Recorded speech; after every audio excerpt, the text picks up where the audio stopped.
by Henrik Ibsen, translated by R. Farquharson Sharp. Tonight playing Torvald Helmer, Miguel Alejandro Fena. playing Nora, Taylor Lynn. playing Dr. Rank, Christopher Young. playing Mrs. Christine Lind, Emily Stone. playing Nils Krogstad, Tom Kane. playing Anne Marie and Helene, Valerie O'Hara, and playing all the children and the porter. Chloe Warshaw. Act 1. The scene is a room furnished comfortably and tastefully, but not extravagantly. At the back, a door to the right leads to the entrance hall. Another leads to Helmer's study. A bell rings in the hall shortly after the door is heard to open. Enter Nora, humming a tune and in high spirits. She is in outdoor dress and carries a number of parcels. These she lays on the table to the right. She leaves the outer door open after her, and through it is seen a porter who is carrying a Christmas tree in a basket, which he gives to the maid who has opened the door. Hide the Christmas tree carefully, Helen. Be sure the children do not see it until this evening when it is dressed. How much? 6 pence. There's a shilling. No, keep the change. Yes, he's in. Is that my little lark twittering out there? Yes, it is. Is it my little squirrel bustling about? Yes. When did my squirrel come home? Just now. Come in here, Torvald, and see what I've bought. Don't disturb me. Bought, you say? All these things? Has my little spendthrift been wasting money again? Yes, but Torvald, this year we can really let ourselves go a little. This is the first Christmas that we have not needed to economize. Still, we can't spend money recklessly. Yes, Torvald, we may be a wee bit more reckless now, mayn't we? Just a tiny wee bit.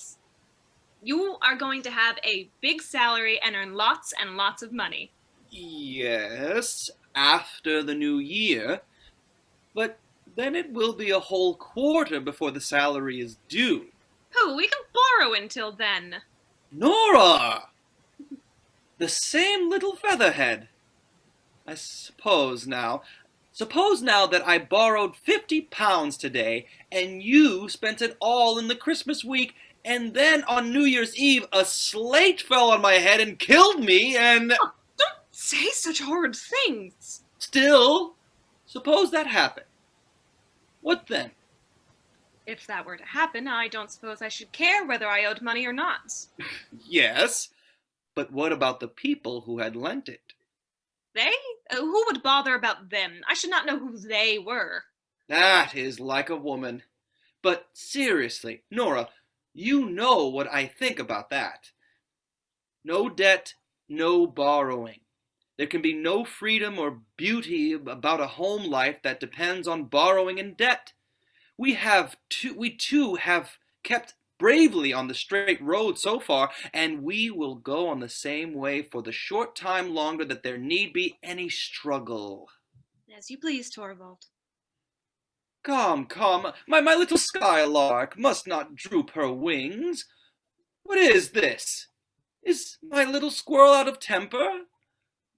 Nora, what do you think I have got here? Money? There you are. Do you think I don't know what a lot is wanted for housekeeping at Christmas time? 10 shillings a pound. 2 pounds? Thank you, Torvald. That will keep me going for a long time. Indeed, it must. Yes, it will. But come here, and let me show you what I've bought. And all so cheap. Look, here is a new suit for Ivar, and a sword, and a horse and a trumpet for Bob, and a doll and a dolly's bedstead for Emmy. They're very plain, but anyway, she will soon break them in pieces. And here are dress lengths and handkerchiefs for the maids. Old Anne ought really to have something better. And what is this parcel? No, you mustn't see that until this evening. Oh, very well. But now tell me, you extravagant little person, what would you like for yourself? For myself? No, I'm sure I don't want anything. Yes, but you must. Tell me something reasonable that you would particularly like to have. No, I really can't think of anything. Unless, Torvald, Well, if you really want to give me something, you might, well, out with it. you might give me money, Torvald, only just as much as you can afford, and then one of these days I will buy something with it. But Nora, Do, dear Torvald, please, please do. Then I will wrap it up in a beautiful gilt paper and hang it on the Christmas tree. Wouldn't that be fun?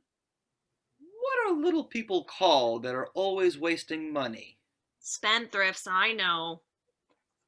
Let us do as you suggest, Torvald, and then I shall have time to think what I am most in want of. That is a very sensible plan, isn't it? Indeed it is.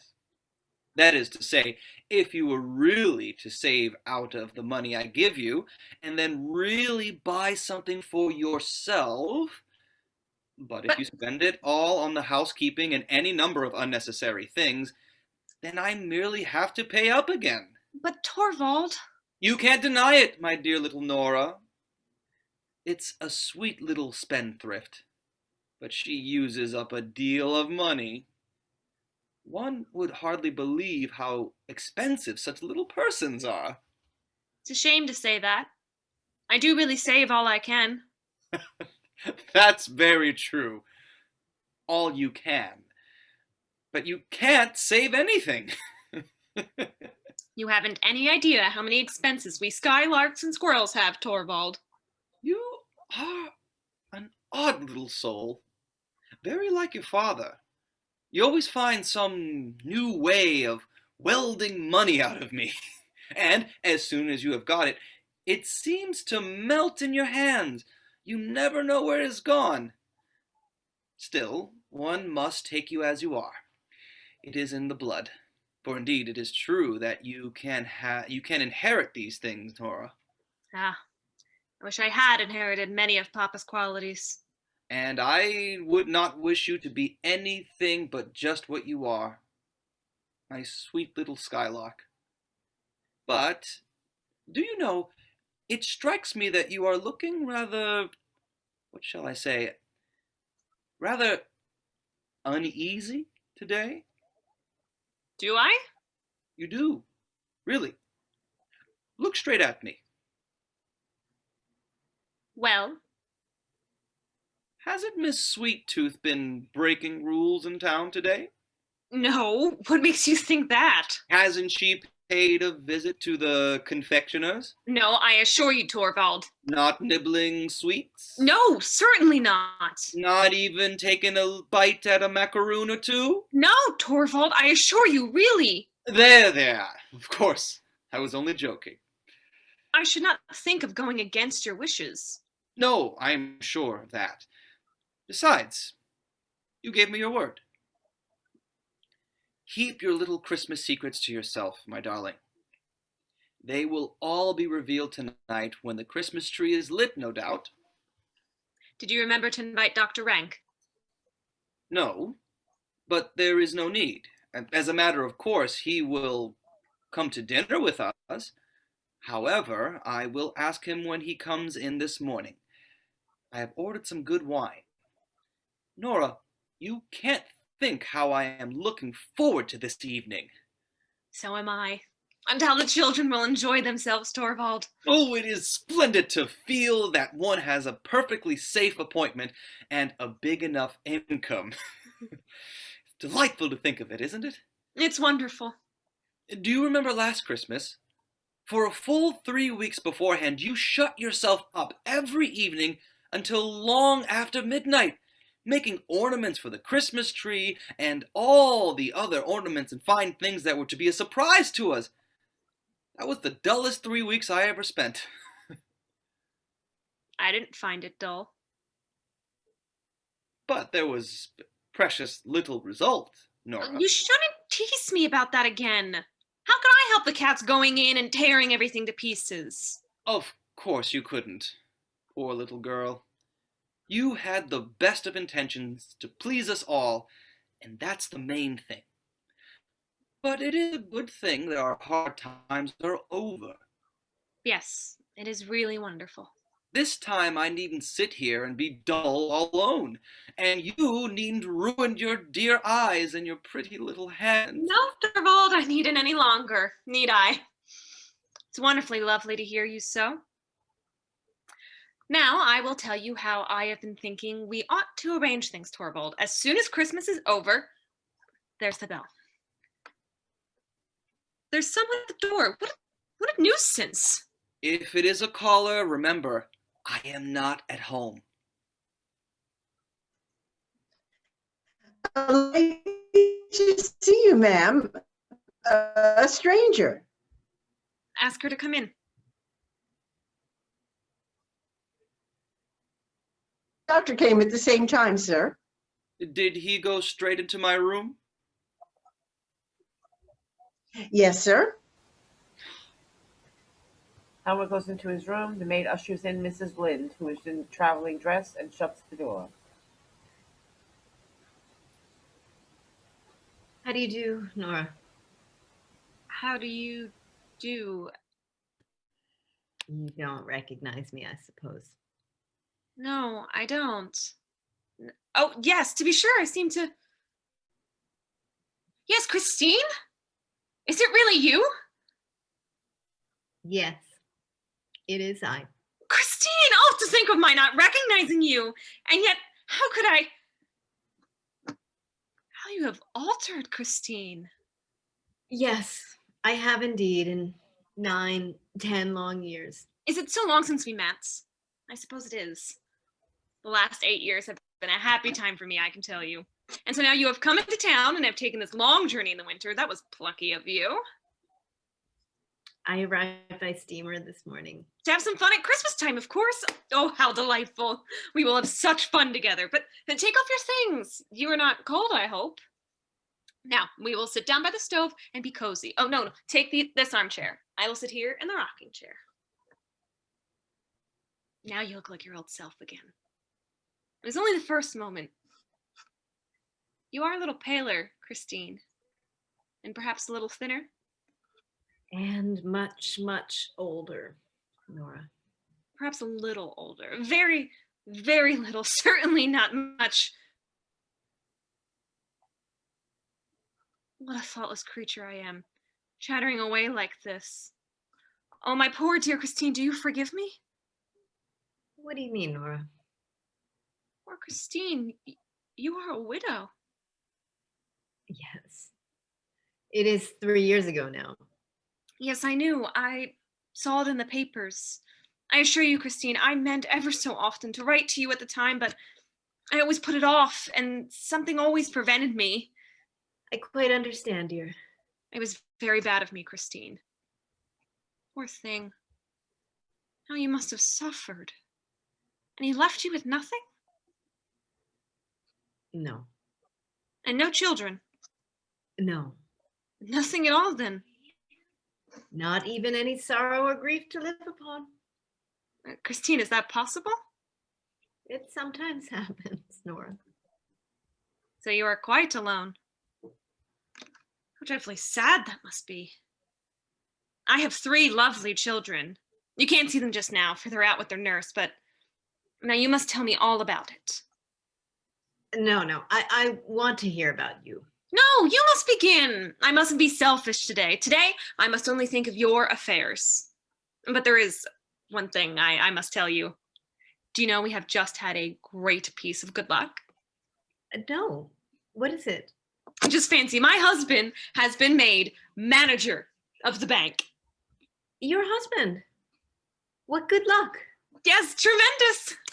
A barrister's profession is such an uncertain thing, especially if he won't undertake unsavory cases. And naturally, Torvald has never been willing to do that. And I quite agree with him. You may imagine how pleased we are.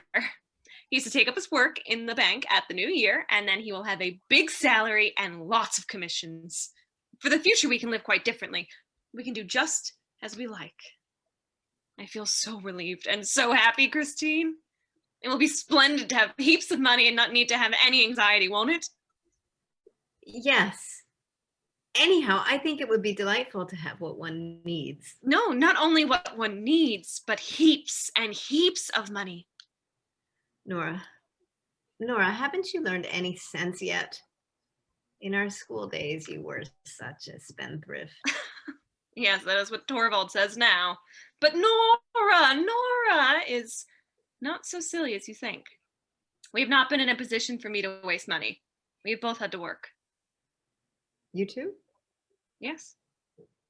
Odds and ends, needlework, crochet work, embroidery, and that kind of thing.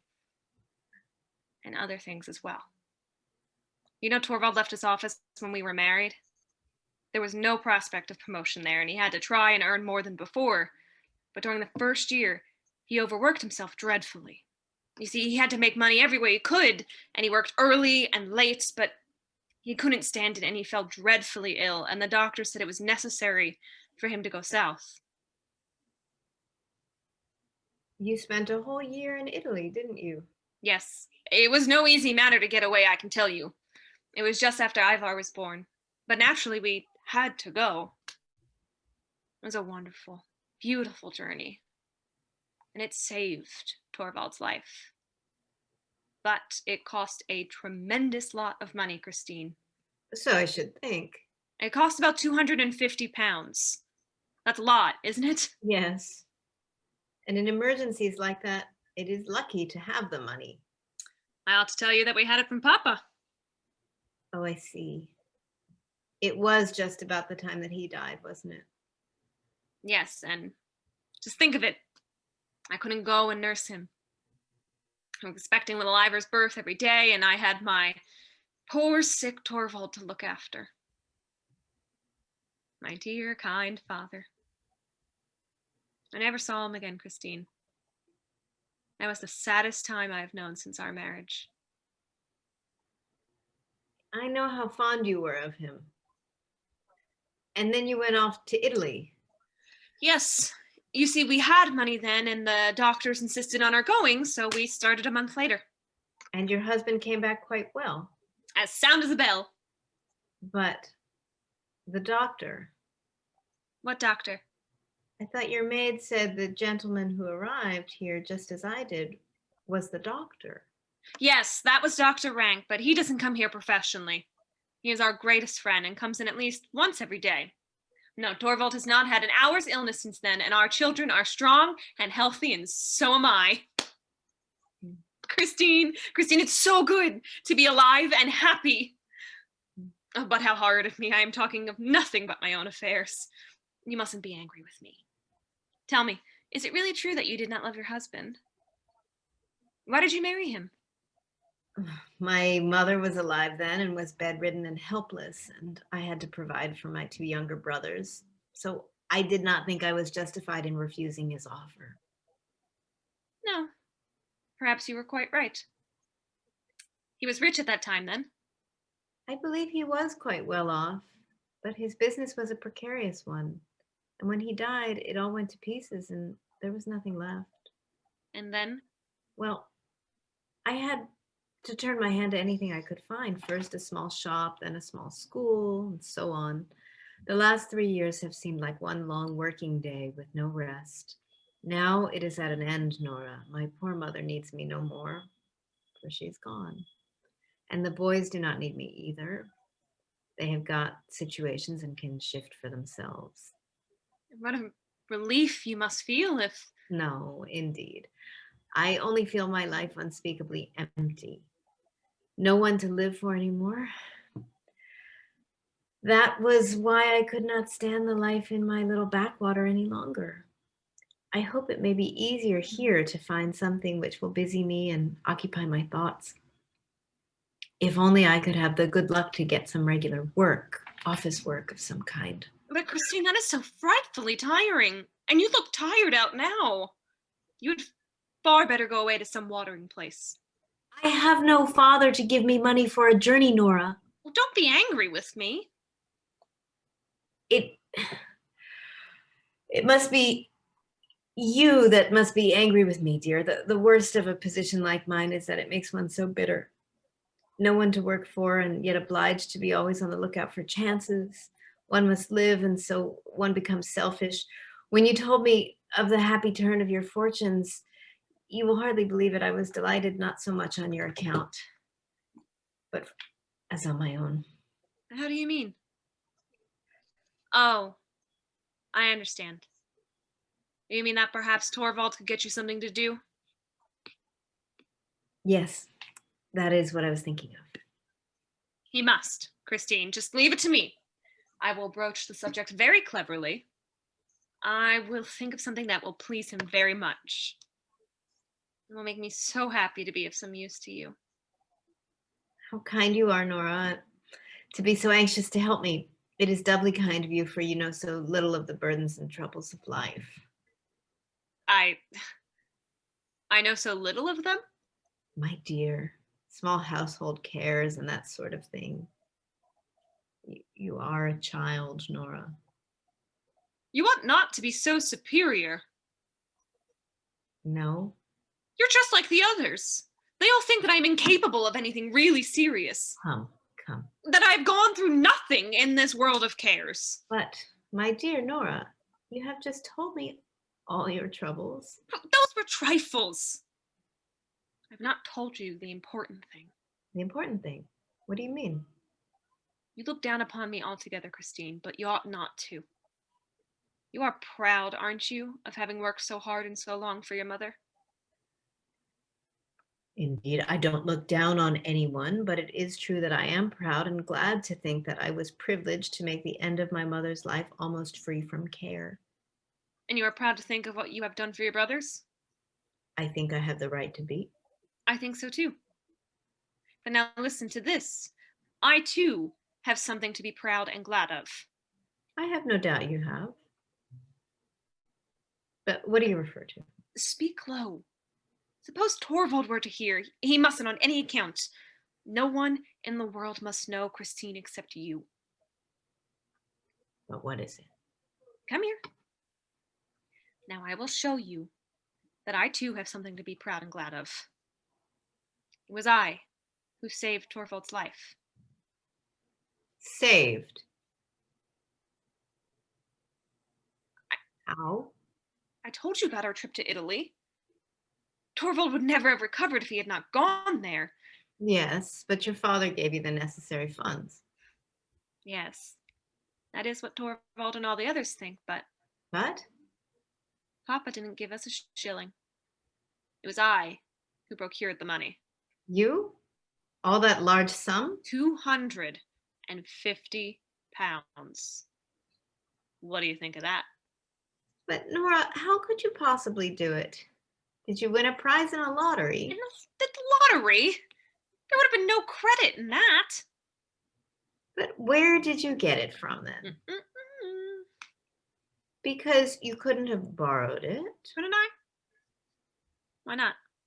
No, because a wife cannot borrow without her husband's consent. Oh, if it is a wife who has had any head for business, a wife who has had the wit to be a little bit clever. I don't understand it at all, Nora. There is no need you should. I never said I had borrowed the money. I may have got it some other way. Perhaps I got it from some other admirer, when anyone is as attractive as I am. You are a mad creature. Now, you know you're full of curiosity, Christine. Listen to me, Nora, dear. Haven't you been a little bit imprudent? Is it imprudent to save your husband's life? It seems to me to be imprudent without his knowledge to... But it was absolutely necessary that he should not know. My goodness, can't you understand that? It was necessary he should have no idea what a dangerous condition he was in. It was to me that the doctors came and said that his life was in danger, and that the only thing to save him was to live in the South. Do you suppose I didn't try, first of all, to get what I wanted as if it was for myself? I told him how much I should love to travel abroad like other young wives. I tried tears and entreaties with him. I told him that he ought to remember the condition that I was in, and that he ought to be kind and indulgent to me. I even hinted that he might raise a loan. That nearly made him angry, Christine. He said I was thoughtless and that it was his duty as my husband not to indulge me in my whims and caprices, as I believe he called them. Very well, I thought. You must be saved, and that was how I came to devise a way out of the difficulty. And did your husband never get to know from your father that the money had not come from him? No, never. Papa died just at that time. I'd meant to let him into the secret and beg him never to reveal it, but he was so ill then. Alas, there was never any need to tell him. And since then, you have never told your secret to your husband? Good heavens, no! How could you think so? A man who has such strong opinions about these things? And besides, how painful and humiliating it would be for Torvald with his manly independence to know that he owed me anything. It would upset our mutual relations altogether. Our beautiful happy home would no longer be what it is now. Do you mean to never tell him about it? Yes, someday. Perhaps after many years, when I am no longer as nice looking as I am now. Oh, don't laugh at me. I mean, of course, when Torvald is no longer as devoted to me as he is now, when my dancing and dressing up and reciting have pall on him, then it might be a good thing to have something in reserve. What nonsense. That time will never come. Now, what do you think of my great secret, Christine? Do you still think I am of no use? I can tell you, too, that this affair has caused me a lot of worry. It has been by no means easy for me to meet my engagements punctually. I may tell you that there is something that is called, in business, quarterly interest, and another thing called payments in installments.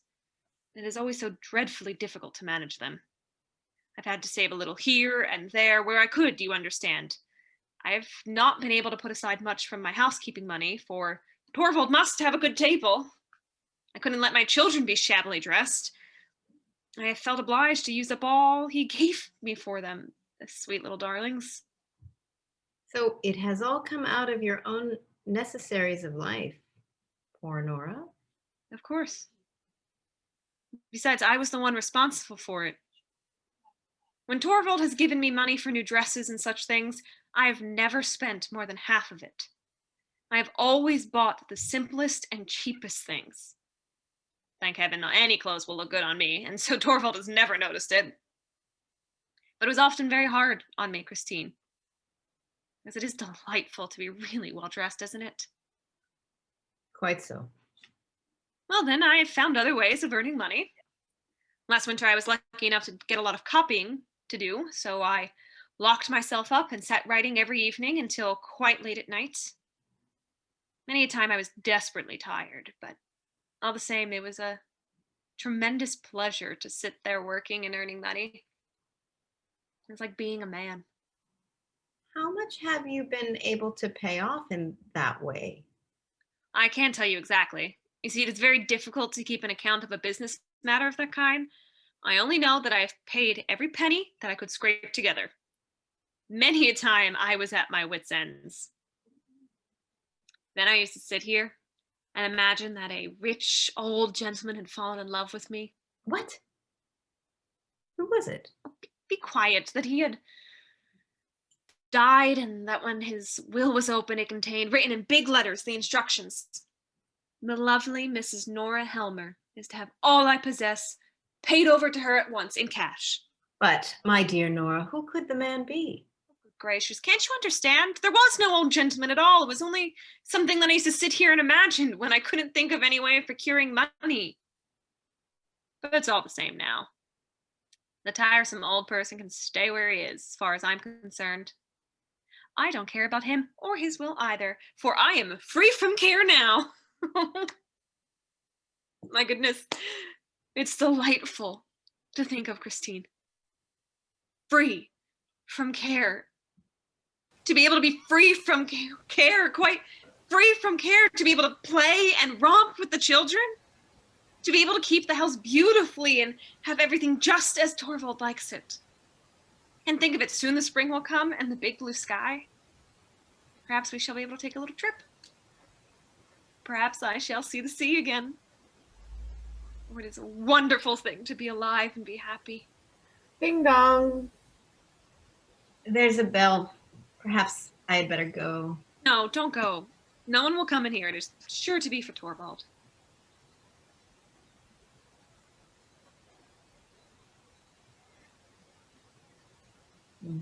Excuse me, madam. There is a gentleman here to see the master. And as the doctor is with him, Who is it? It is I, Mrs. Helmer. You? What is it? What do you want to see my husband about? Bank business, in a way. I have a small post in the bank, and I hear your husband is to be our chief now, and That it is. nothing but dry business matters, Mrs. Helmer. Absolutely nothing else. Be so good as to go into the study then. Nora, who is that man? A lawyer of the name of Krogstad. Then it really was he. Do you know the man? I used to, many years ago. At one time, he was a solicitor's clerk in our town. Yes, he was. He was greatly altered. Oh, he made a very unhappy marriage. He is a widower now, isn't he? With several children. There now. It is burning up. They say he carries on various kinds of businesses. Really? Perhaps he does. I don't know anything about it.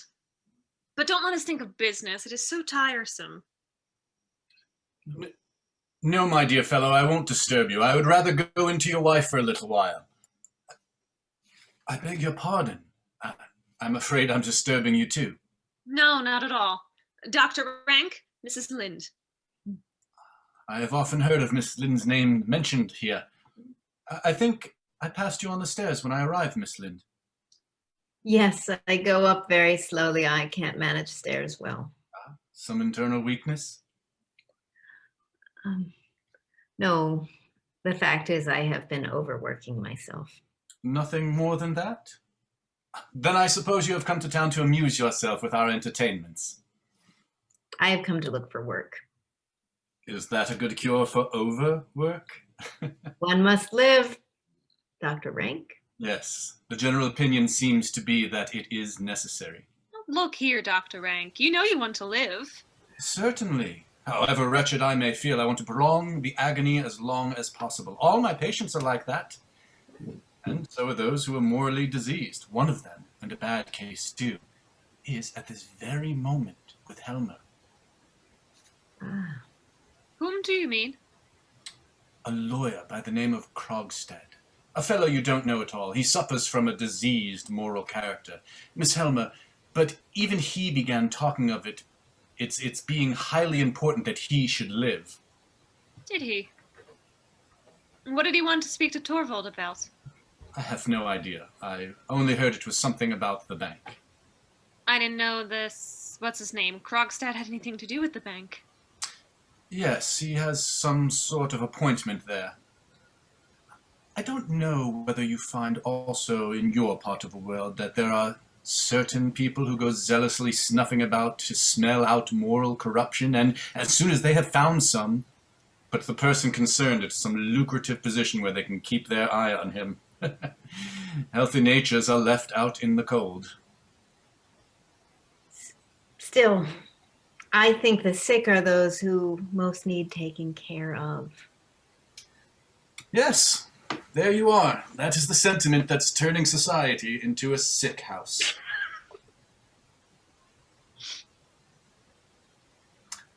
Why do you laugh at that?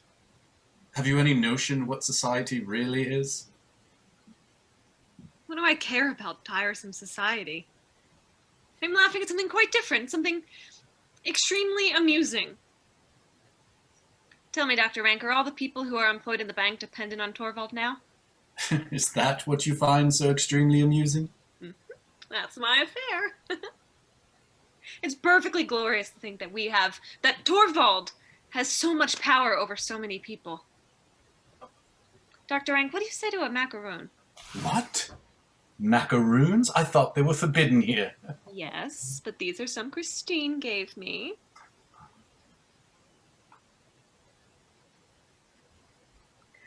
What? Oh, I no, don't be alarmed. You couldn't know that Torvald has forbidden them. I must tell you, he is afraid that they will spoil my teeth. But bah, once in a way. That's so, isn't it, Dr. Rank? By your leave. You must have one too, Christine. And I shall have one. Just a little one. Or at most two. Mhm.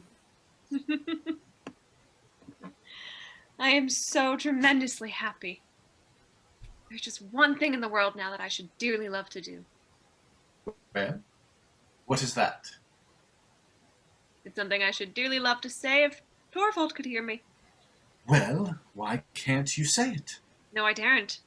It's so shocking. shocking. Well, I should not advise you to say it. Still, with us you might. What is it you would so much like to say if Tordville could hear you? I should just love to say, well, I'm damned. Are you mad? Nora, dear. Say it. Here he is. Hush, hush, hush. Well, Torvald, dear, have you got rid of him? Yes, he has just gone. Let me introduce you. This is Christine, who has come to town. Christine? Excuse me, but I don't know. Mrs. Lind, dear. Christine Lind. Of course. A school friend of my wife's, I presume. Yes, we have known each other since then. And just think, she has taken a long journey in order to see you. What do you mean? Mrs. Lind? No, really, Christine is tremendously clever at bookkeeping, and she is frightfully anxious to work under some clever man so as to perfect herself. Very sensible, Mrs. Lind. And when she heard you had been appointed manager of the bank, the news was telegraphed, you know. She traveled here as quick as she could. Torvald, I am sure you will be able to do something for Christine. For my sake, won't you? Well, it is not altogether impossible. I presume you are a widow, Mrs. Lind, Yes, and have had some experience of bookkeeping? yes, a fair amount. Ah, well, it's very likely I may be able to find something for you. What did I tell you? What did I tell you? You have just come at a fortunate moment, Mrs. Lind. How am I to thank you? There is no need. But today you must excuse me. Wait a minute. I will come with you. Don't be long away, Torvald, dear. About an hour, no more. Are you going too, Christine? Yes, I must go and look for a room. Oh, well then, we can walk down the street together. What a pity it is we are so short of space here. I'm afraid it is impossible for us to... Please don't think of it. Goodbye, Nora, dear, and many thanks. Goodbye for the present. Of course, you will come back this evening. And you too, Dr. Rank, what do you say? If you are well enough, you must be, wrap yourself up well.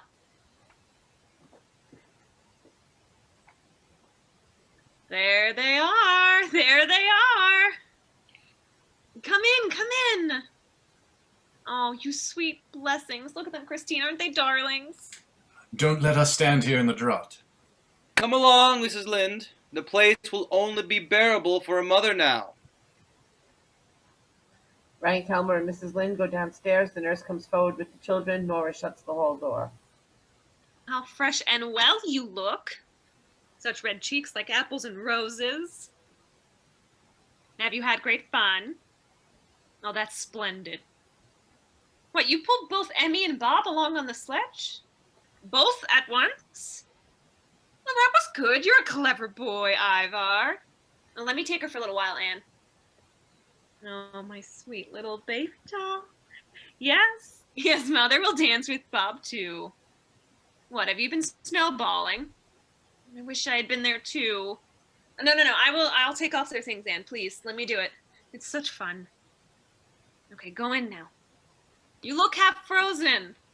There's some hot coffee for you on the stove.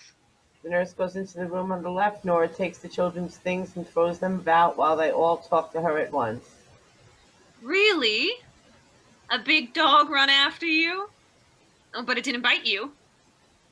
No, dogs don't bite. Nice little dolly children. And you mustn't look at the parcels, Ivar. What are they? I dare say you would like to know. No, it's something nasty. Come, let us have a game. What shall we play? Hide and seek? Well, yes, we'll play hide and seek. Bob shall hide first. Oh, must I hide? Very well. I'll hide first. She and the children laugh and shout, romp in and out of the room. At last Nora hides under the table. The children rush in and out for her, but do not see her. They hear her smothered laughter, run to the table, lift up the cloth, and find her. Shouts of laughter. She crawls forward and pretends to frighten them. Fresh laughter. Meanwhile, there has been a knock at the hall door, but none of them have noticed. The door is half open, and Krogstad appears.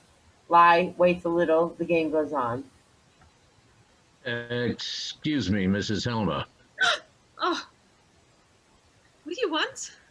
Excuse me, the outer door was ajar. I suppose someone forgot to shut it.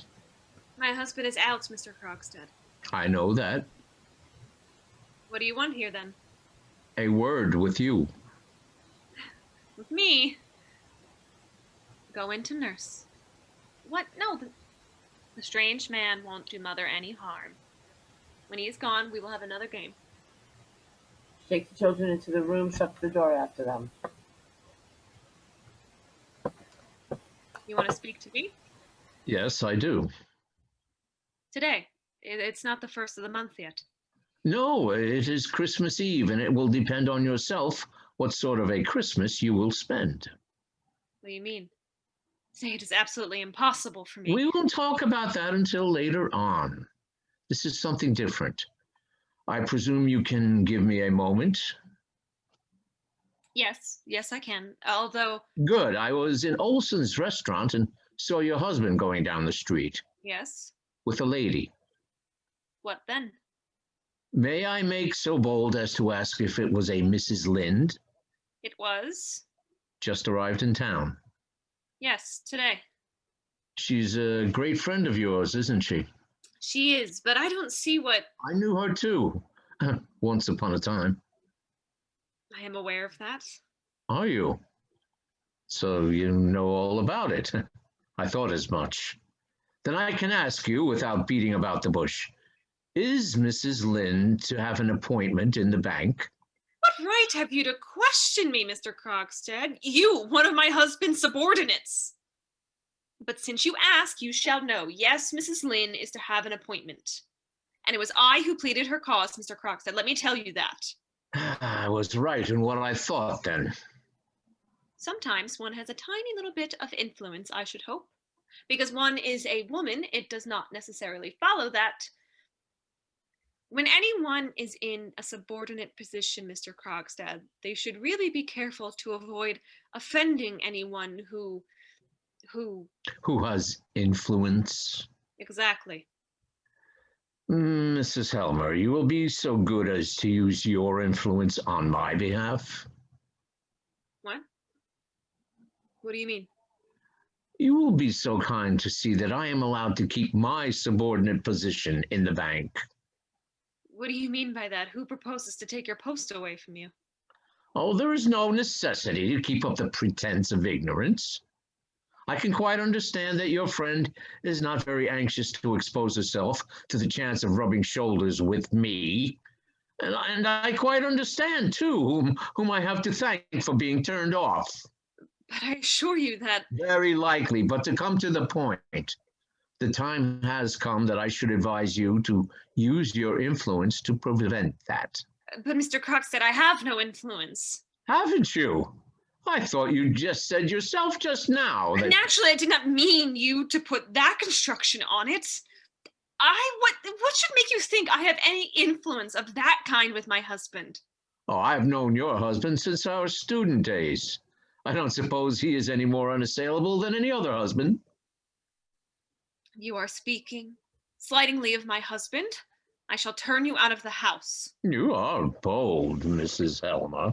I'm not afraid of you any longer. As soon as the new year comes, I shall in a very short time be free of the whole thing. Listen to me, Mrs. Helmer. If necessary, I am prepared to fight for my small boats in the bank as if I were fighting for my life. So it seems.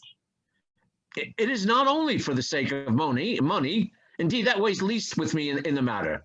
There is another reason. Well, I may as well tell you. My position is this. I dare say you know, like everybody else, that once many years ago I was guilty of an indiscretion. I think I have heard something of the kind. The matter never came into court, but every way seemed to be closed to me after that. So I took to the business you know of. I had to do something, and honestly, I don't think I've been one of the worst. But now I cut myself free from all that. My sons are growing up, and for their sake, I must try and win back as much respect as I can in the town. This post in the bank was like the first step up for me. And now your husband is going to kick me downstairs again, into the mud. You must believe me, Mr. Krogstad. It is not in my power to help you at all. Then it is because you haven't the will. But I have the means to compel you. You don't mean that you will tell my husband that I owe you money? Suppose I were to tell him. It would be perfectly infamous of you. To think of his learning my secret, which has been my joy and pride, in such an ugly, clumsy way, that he should learn it from you? And it would put me in a horribly disagreeable position. Only disagreeable? Well, do it then. And it will be the worse for you. My husband will see for himself what a blackguard you are, and you certainly won't keep your post then. I asked you if it was only disagreeable, if it's only disagreeable to see it at home that you were afraid of.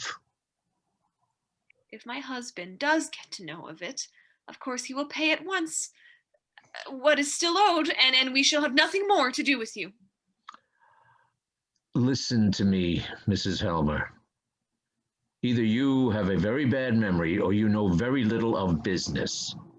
I shall be obliged to remind you of a few details. What do you mean? When your husband was ill, you came to me to borrow £250. I didn't know anyone else to go to. I promised to get you that amount. Yes, and you did so. I promised to get you that amount on certain conditions. Your mind was so taken up with your husband's illness, and you were so anxious to get the money for your journey, that you seem to have paid no attention to the conditions of our bargain. Therefore, it will not be amiss if I remind you of them. Now, I promised to get the money on the security of a bond which I drew up. Yes, and which I signed. Good. But below your signature, there were a few lines constituting your father a surety for the money. Those lines your father should have signed. He did sign them. I had left the date blank. That is to say, your father should himself have inserted the date on which he signed the paper. Do you remember that? Yes, I think I remember. Then I gave you the bond to send by post to your father. Is that not so? Yes. And you naturally did so at once, because 5 or 6 days afterwards you brought me the bond with your father's signature, and then I gave you the money. Well, haven't I been paying it off regularly? Fairly so, yes. But to come back to the matter in hand, that must have been a very trying time for you, Mrs. Helmer. It was indeed. Your father was very ill, wasn't he? He was very near his end. And he died soon afterwards. Yes. Tell me, Mrs. Helmer, can you by any chance remember what day your father died? On what day of the month, I mean? Papa died on the 29th of September. Oh, that is correct. I have ascertained it for myself. And as that is so, there is a discrepancy which I cannot account for. What discrepancy? I don't know. The discrepancy consists, Mrs. Helmer, in the fact that your father signed this bond 3 days after his death. What do you mean? I don't understand. Your father died on the 29th of September. But look here. Your father has dated his signature for the 2nd of October. It is a discrepancy, isn't it? Can you explain it to me? It's a remarkable thing, too, that the words 2nd of October, as well as the year, are not written in your father's handwriting, but in one that I think I know. Well, of course, it can be explained. Your father may have forgotten to date his signature, and someone else may dated it haphazard before they knew of his death. There is no harm in that. It all depends on the signature of the name, and that is genuine. I suppose, Mrs. Helmer, it was your father himself who signed his name here?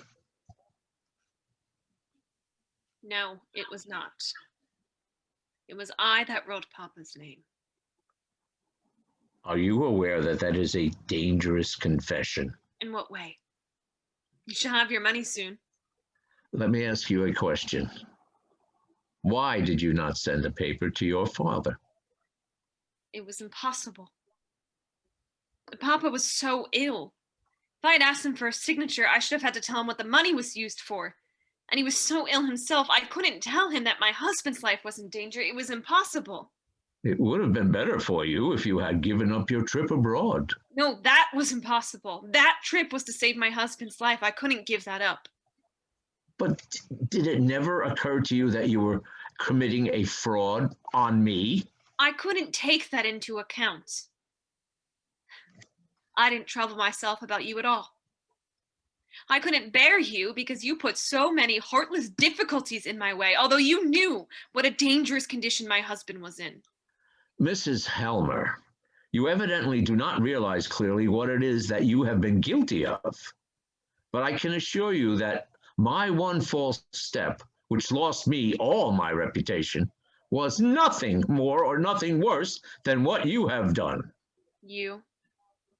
Do you ask me to believe that you were brave enough to run a risk to save your wife's life? The law cares nothing about motives. Then it must be a very foolish law. Foolish or not, it is the law by which you will be judged if I produce this paper in court. I don't believe it. Is a daughter not to be allowed to spare her dying father anxiety and care? Is a wife not to be allowed to save her husband's life? I don't know much about law, but I am certain that there must be laws permitting such things as that. Have you no knowledge of such laws, you who are a lawyer? You must be a very poor lawyer, Mr. Krogstad. Maybe. But matters of a business, such business as you and I have had together, do you think I don't understand that? Very well.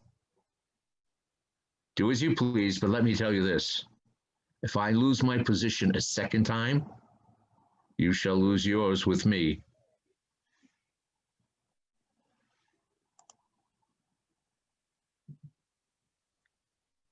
Nonsense. Trying to frighten me like that.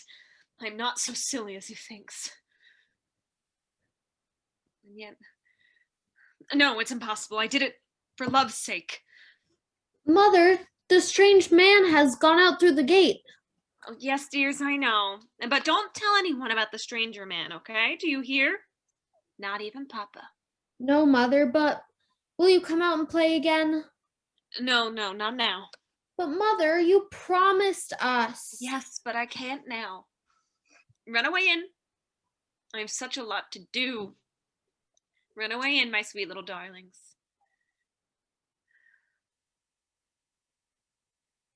No! Helen, bring the tree in. No, Where shall I, quite impossible. where shall I put it, madam? Here, in the middle of the floor. Shall I get you anything else? No, thank you. I have all I want.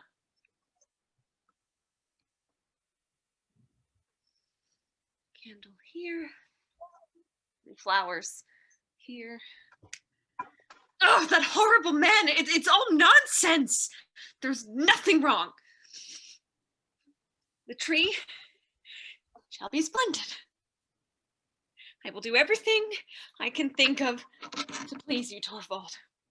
I will sing for you and dance for you. Oh, are you back already? Yes. Has anyone been here? Here, no. That is strange. I saw Krogstad going out of the gate. Did you? Oh, yes, I forgot. Krogstad was here for a moment. Nora, I can see from your manner that he has been here begging you to say a good word for him. Yes. And you were to appear to do it of your own accord. You were to conceal from me the fact of his having been here. Didn't he beg that of you too? Yes, Torvald, but Nora, and you would be a party to that sort of thing? To have any talk with a man like that? And give him any sort of promise? And to tell me a lie into the bargain? a lie? Didn't you tell me no one had been here? My little songbird must never do that again. A songbird must have a clean beak to chirp with. No false notes. Isn't that so? Isn't it? Yes, I'm sure it is. We will say no more about it. Whew, how warm and snug it is here.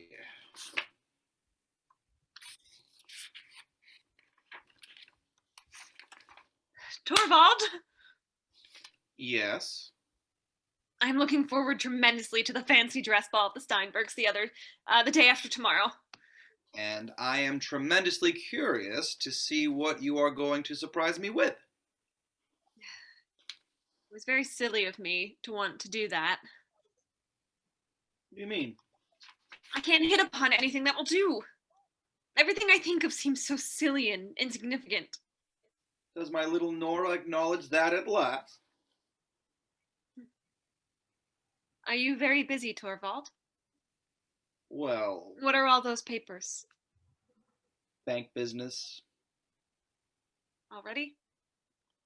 I have got authority from the retiring manager to undertake the necessary changes in the staff and in the rearrangement of the work. And I must make use of the Christmas week for that, so as to have everything in order for the new year. And that was why this poor Krogstad. Hmm. If you hadn't been so busy, I should have asked you a tremendously big favor, Torvald. What is that? Tell me. There is no one has such good taste as you. And I so do want to look nice at the fancy dress ball. Torvald, couldn't you take me in hand and decide what I shall go as and what sort of a dress I shall wear? Aha! So my obstinate little woman is obliged to get someone to come to her rescue? Yes, Torvald. I can't get along a bit without your help. Very well. I will think it over. We shall manage to hit upon something. That is nice of you. How pretty the red flowers look.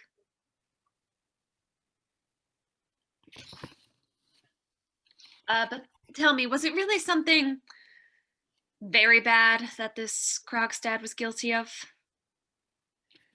He forged someone's name.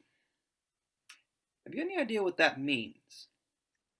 Isn't it possible that he was driven to do it by necessity? Yes, or, as in so many cases, by imprudence. I am not so heartless as to condemn a man altogether because of a single false step of that kind. No, you wouldn't, would you, Torvald? Many a man has been able to retrieve his character if he has openly confessed his fault and taken his punishment. Punishment? But Krogstad did nothing of that sort. He got himself out of it by a cunning trick, and that is why he has gone under altogether. But do you think it would... Just think how a guilty man like that has to lie and play the hypocrite with everyone. How he has to wear a mask in the presence of those near and dear to him, even before his own wife and children. And about the children. That is the most terrible part of it all, Nora. How? Because such an atmosphere of lies infects and poisons the whole life of a home. Each breath the children take in such a house is full of germs of evil. Are you sure of that? My dear, I have often seen it in the course of my life as a lawyer.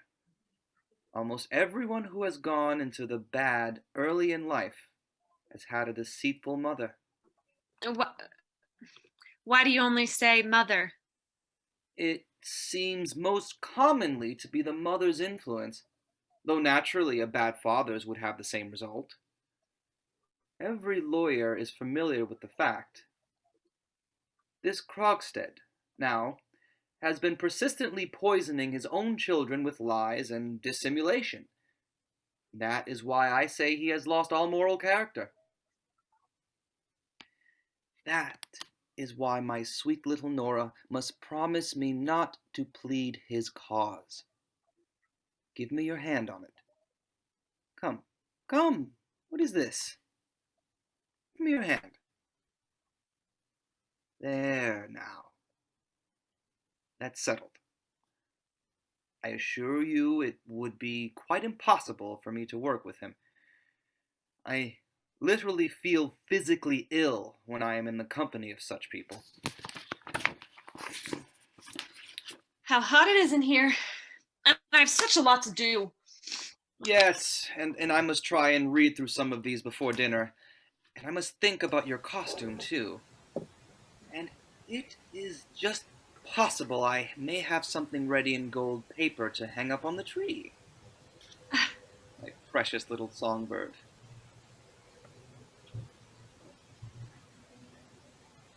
No. No, it isn't true. It's impossible. It must be impossible. The little ones are begging so hard to be allowed to come into Mama. No, no, no. Don't let them come into me. You stay with them, Anne. Very well, ma'am. Deprave my little children? Poison my home? It's not true. It can't possibly be true. Act 2. The same scene. The Christmas tree is in the corner by the piano, stripped of its ornaments and with burnt down candle ends on its disheveled branches. Nora's cloak and hat are lying on the sofa. She is alone in the room, walking about uneasily. She stops by the sofa and takes up her cloak. Someone is coming now. No, it is no one. Of course no one will come today, Christmas Day. Nor tomorrow either. Oh, but perhaps... No, nothing in the letterbox. It's quite empty. It's rubbish. Of course he can't be in earnest about it. Such a thing couldn't happen. It is impossible. I have 3 little children. At last I have found the box with the fancy dress. Thanks. Put it on the table. But it is very much in want of mending. I should like to tear it into 100,000 pieces. Oh, what an idea. It can easily be put in order, just a little patience. Yes, I will go and get Mrs. Lynde to come and help me with it. What, out again? In this horrible weather? You will catch cold, ma'am, and make yourself ill. Well, worse than that might happen. How are the children? Oh, the poor little souls are playing with their Christmas presents, but Do they ask for me? you see, they are so accustomed to have their mama with them. Yes, but nurse, I shall not be able to be so much with them now as I was before. Oh, well, young children easily get accustomed to anything. Do you think so? Do you think they would forget their mother if she went away altogether? Good heavens! Went away altogether? Nurse, I want you to tell me something I've often wondered about. How could you have the heart to put your own child out among strangers? I was obliged to, if I wanted to be little Nora's nurse. Yes, but how could you be willing to do it? What, when I was going to get such a good place by it? A poor girl has got into trouble, should be glad to. Besides, the wicked man didn't do a single thing for me. But I suppose your daughter has quite forgotten you. No, indeed she hasn't. She wrote to me when she was confirmed and when she was married. Dear old Anne. You were a good mother to me when I was little. Little Nora, poor dear, had no other mother but me. And if my little ones had no other mother, I'm sure you would. What nonsense I am talking. Go into them now. Now I must. You will see tomorrow how charming I shall look. I am sure there will be no one at the ball as charming as you, ma'am. If only I dared to go out. If only no one would come. If only I could be sure nothing would happen here in the meantime. Stuff and nonsense. No one will come. Only I mustn't think about it. I will brush my muff. What lovely, lovely gloves. Out of my thoughts! Out of my thoughts! 1, 2, 3, 4, 5, 6! Oh, there is someone coming.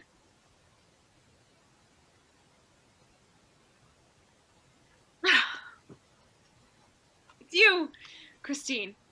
There's no one else out there, is there? How good of you to come. I heard you were up asking for me. Yes, I was passing by. As a matter of fact, it is something you could help me with. Let's sit down here on the sofa. Oh, look here. Tomorrow evening, there is to be a fancy dress ball at the Stenborgs who live above us. And Torvald wants me to go as a Neapolitan fisher girl and dance the tarantella that I learned at Capri. I see. You are going to keep up the character. Yes, Torvald wants me to. Look, here's the dress. Torvald had it made for me there, but now it's all torn and I haven't any idea. We will easily put it right. It is only some of the trimming come unsewn here and there. Needle and thread? Now then, that's all we want. It is nice of you. So you are going to be dressed up tomorrow, Nora. I will tell you what.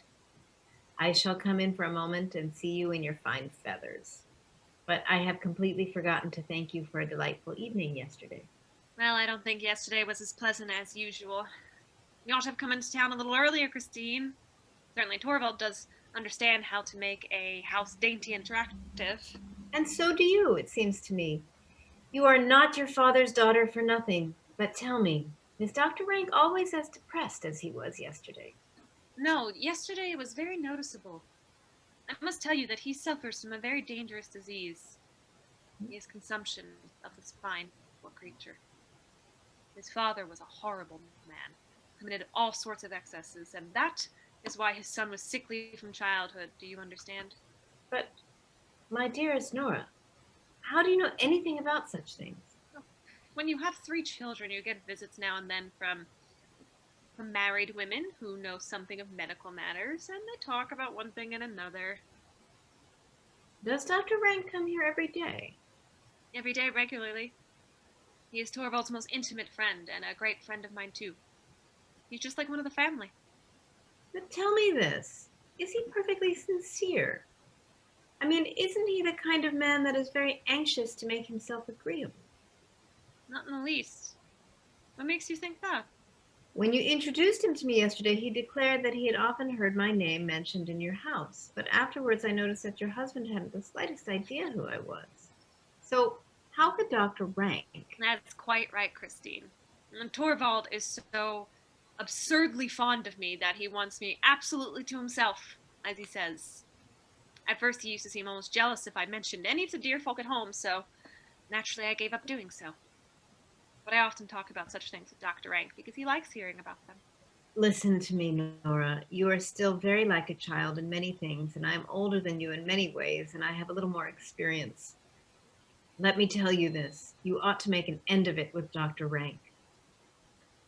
What ought I to make an end of? Of two things, I think. Yesterday, you talked some nonsense about a rich admirer who was to leave you money. An admirer who doesn't exist, unfortunately, but what then? Is Dr. Rank a man of means Yes, he is. and has no one to provide for No, no one, but and comes here every day? yes, I told you so. But how can this well-bred man be so tactless? I don't understand you at all. Don't prevaricate, Nora. Do you suppose I don't guess who lent you the 250 pounds? Are you out of your senses? How can you think of such a thing? A friend of ours who comes here every day? Do you realize what a horribly painful position that would be? Then it really isn't he. No, certainly not. It would never have entered into my head for a moment. Besides, he had no money to lend then. He came into his money afterwards. Well, I think that was lucky for you, my dear Nora. No, it would never have come into my head to ask Dr. Rank. Although I am quite sure that if I had asked him... Of course you won't. Of course not. I have no reason to think it could possibly be necessary. But I'm quite sure that if I told Dr. Rank, Behind your husband's back? I must make an end of it with the other one, and that will be behind his back too. I must make an end of it with him. Yes, that is what I told you yesterday. But A man can put a thing like that straight much easier than a woman. one's husband, yes. Nonsense! When you pay off a debt, you get your bond back, don't you? Yes, as a matter of course. And you can tear it into 100,000 pieces and burn it up. The nasty, dirty paper. Nora, you are concealing something from me. Do I look as if I were? Something has happened since yesterday morning. Nora, what is it? Christine. Hush. Torvald's come home. Do you mind going in to the children for the present? Torvald can't bear to see dressmaking going on. Let Anne help you. Certainly. But I am not going away from here until we have had it out with one another.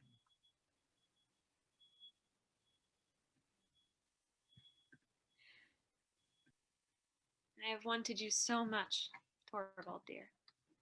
Was that the dressmaker? No, it was Christine. She's helping me to put my dress in order. You will see I shall look quite smart. Wasn't that a happy thought of mine? Now? Splendid. But don't you think it is nice of me, too, to do as you wish? Nice? Because you do as your husband wishes? Well, well, you little rogue. I am sure you did not mean it that way. But I am not going to disturb you. You will want to be trying on your dress, I expect. I suppose you're going to work? Yes. Look at that. I have just been to the bank. Torvald, Yes? if your squirrel were to ask you for something very, very prettily, What then? would you do it? I should like to hear what it is first.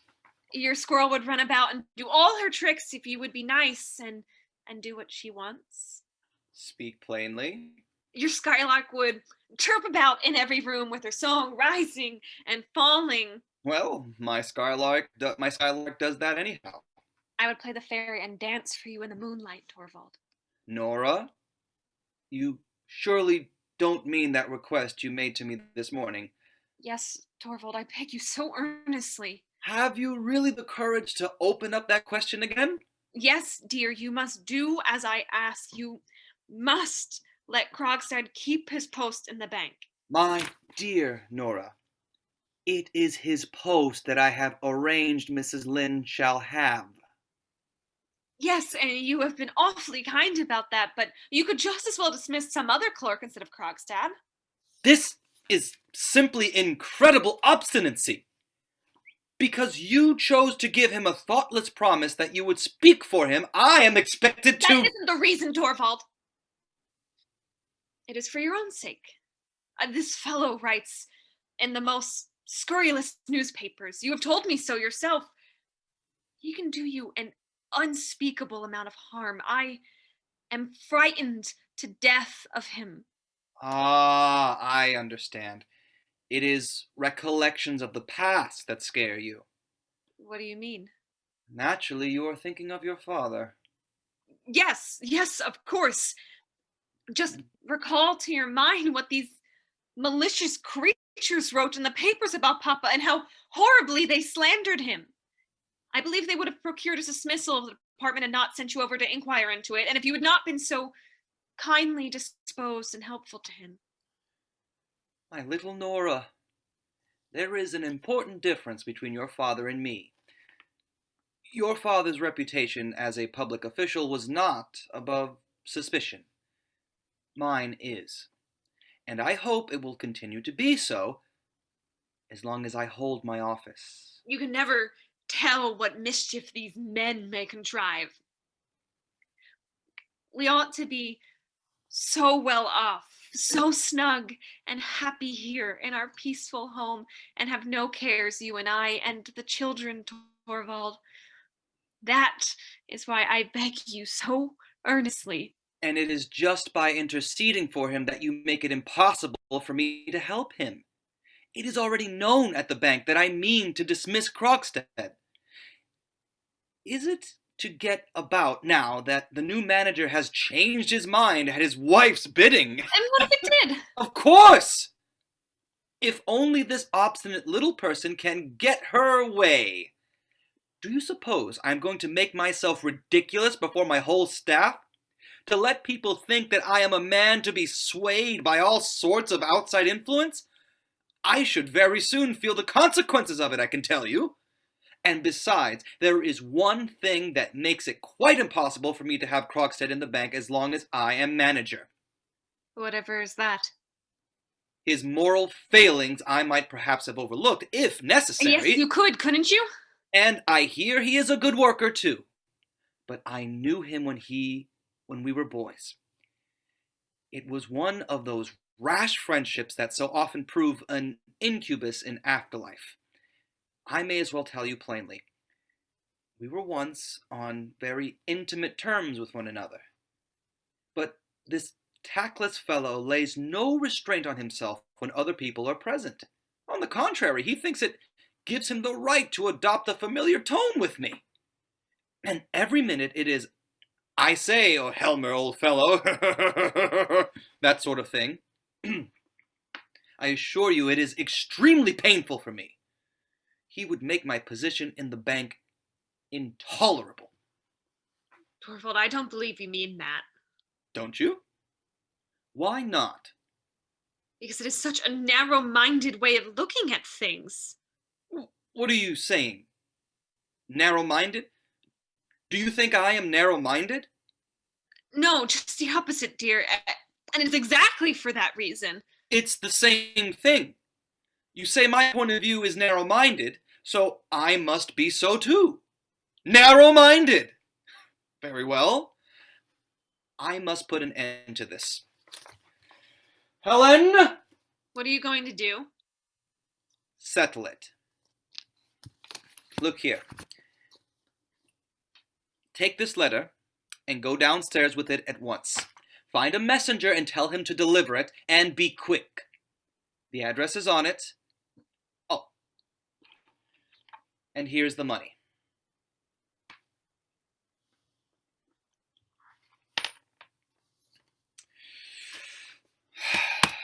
Now then, little Miss Obstinate.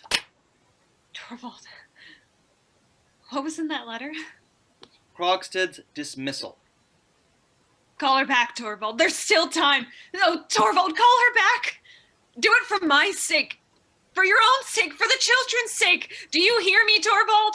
Call her back. You don't know what that letter can bring upon us. It is too late. Yes, it's too late. My dear Nora, I can forgive the anxiety you are in, although really it is an insult to me. It is, indeed. Isn't it an insult to think that I should be afraid of starving Quill Diver's vengeance? Of a starving Quill Driver's vengeance? But I forgive you nevertheless, because it is such eloquent witness to your great love for me. And that is as it should be. My own darling Nora. Come what you will, you may be sure I shall have both courage and strength if they be needed. You will see I am man enough to take everything upon myself. What do you mean by that? Everything I say... You will never have to do that. That's right. Well, we will share it, Nora, as man and wife should. That is how it all shall be. Are you content now? There. There. Not these frightened dove's eyes. The whole thing is only the wildest fancy. Now, you must go and play through the tarantella and practice with your tambourine. I shall go into the inner office and shut the door, and I shall hear nothing. You can make as much noise as you please. And when Rank comes, tell him where he will find me.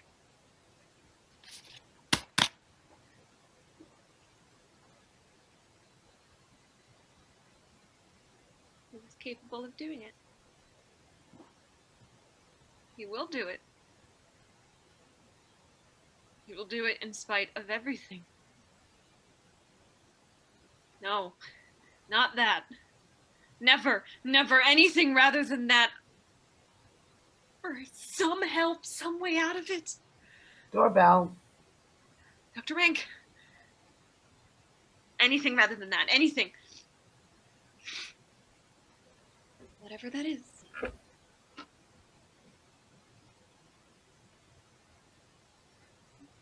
Good day, Dr. Rank.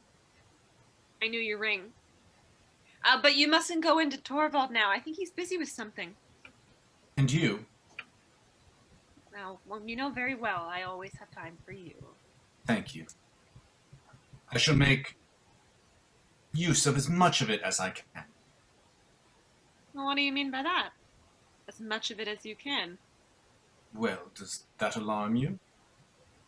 It's a strange way of putting it. Is anything likely to happen? Nothing but what I have been long prepared for, but I certainly didn't expect it to happen so soon. What have you found out? Dr. Rank, you must tell me. It is all up with me, and it can't be helped. Is it about yourself? Who else? It's no use lying to oneself. I am the most wretched of all my patients, Mrs. Helmer.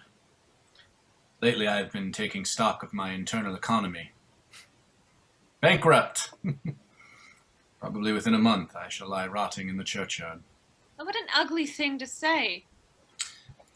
The thing itself is cursedly ugly, and the worst of it is that I shall have to face so much more than that. The worst of it is that I shall have to face so much more that the ugly before that. I shall only make one more examination of myself. When I have done that, I shall know pretty certainly when it will be that the horrors of disillusionment will begin. There is something I want to tell you. Helmer's refined nature gives him an unconquerable disgust at everything that is lovely, that is ugly. I won't have him in my sick room. Oh, but Dr. Rank. I won't have him there, not on any account. I bar my door to him. As soon as I am quite certain the worst has come, I shall send you my card with a black cross on it. Then you will know that the loathsome end has begun. You were quite absurd today. I wanted you so much to be in a really good humor. With death stalking beside me? To have to pay this penalty for another man's sin. Is there any justice in that? And in every single family, in one way or another, some such inexorable retribution is being exacted. Rubbish! Do talk of something cheerful. Oh, it is a mere laughing matter, the whole thing. My poor innocent spine has to suffer for my father's youthful amusements. I suppose you mean that he was too partial to asparagus and pâté de foie gras, don't you? Yes, and to truffles. Truffles, yes. And oysters, too, I suppose. Oysters, of course, that goes without saying. And heaps of port and champagne. It's sad that all these nice things should take their revenge on our bones. Especially that they should revenge themselves on the unlucky bones of those who have not had the satisfaction of enjoying them. Yes. That's the saddest part of it all.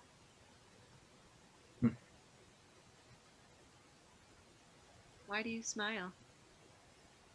No, it was you that laughed. No, it was you that smiled, Dr. Rank. You are a greater rascal than I thought. I'm in a silly mood today. So it seems. Dear, dear Dr. Rank. Death mustn't take you away from Torvald and me.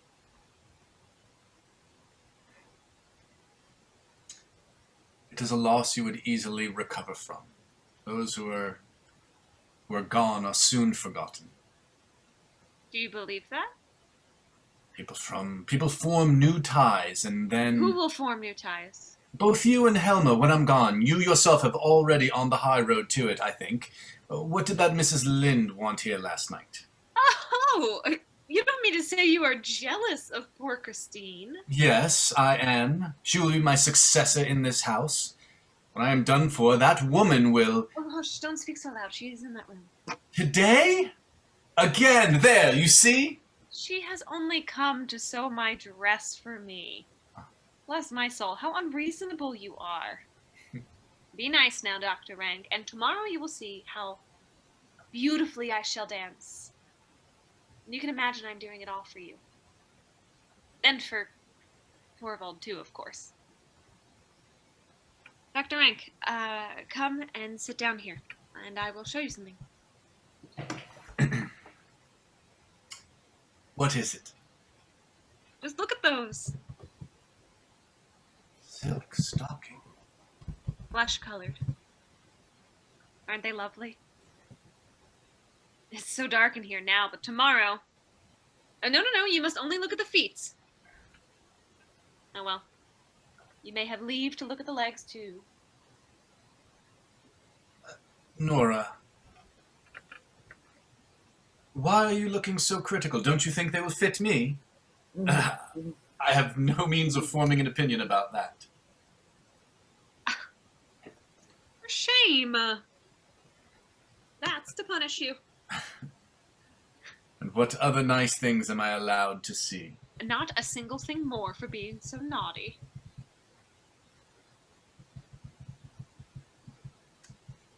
When I am sitting here talking to you as intimately as this, I cannot imagine for a moment what would become of me if I have never come into this house. I believe you do feel thoroughly at home with us. And to be obliged to leave it all. Nonsense, you are not going to leave it. And not to be able to leave behind the slightest token of one's gratitude. Scarcely even a fleeting regret. Nothing but an empty place which a corner can fill as well as any other. And if I asked you now for it... No. For what?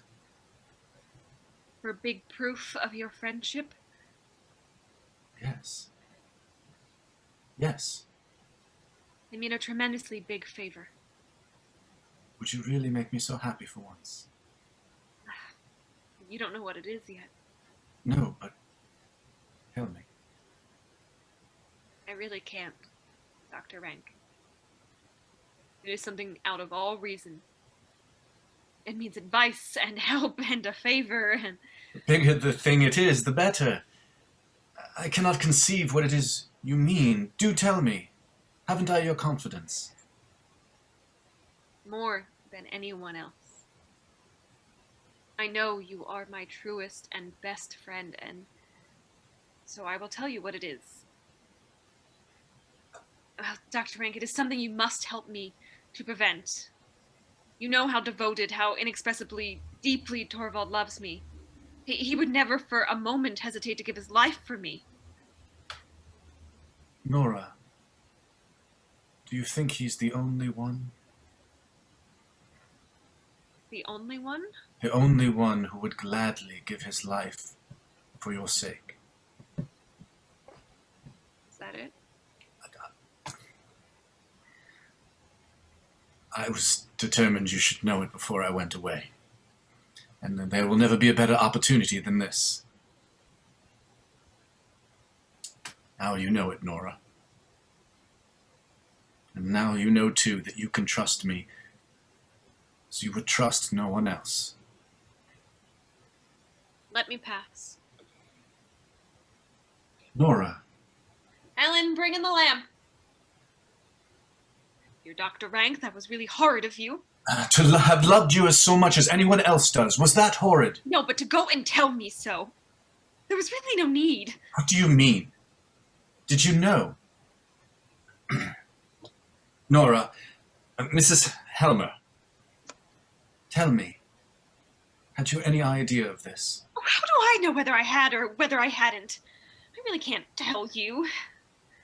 To think you could be so clumsy, Dr. Rank. We were getting on so nicely. Well, at your events, you know now that you can command me, body and soul, so won't you speak out? After what happened? I beg you to let me know what it is. I can't tell you anything now. Yes, you mustn't punish me in that way. Let me have permission to do for you whatever a man may do. You can do nothing for me now. Besides, I don't really need any help at all.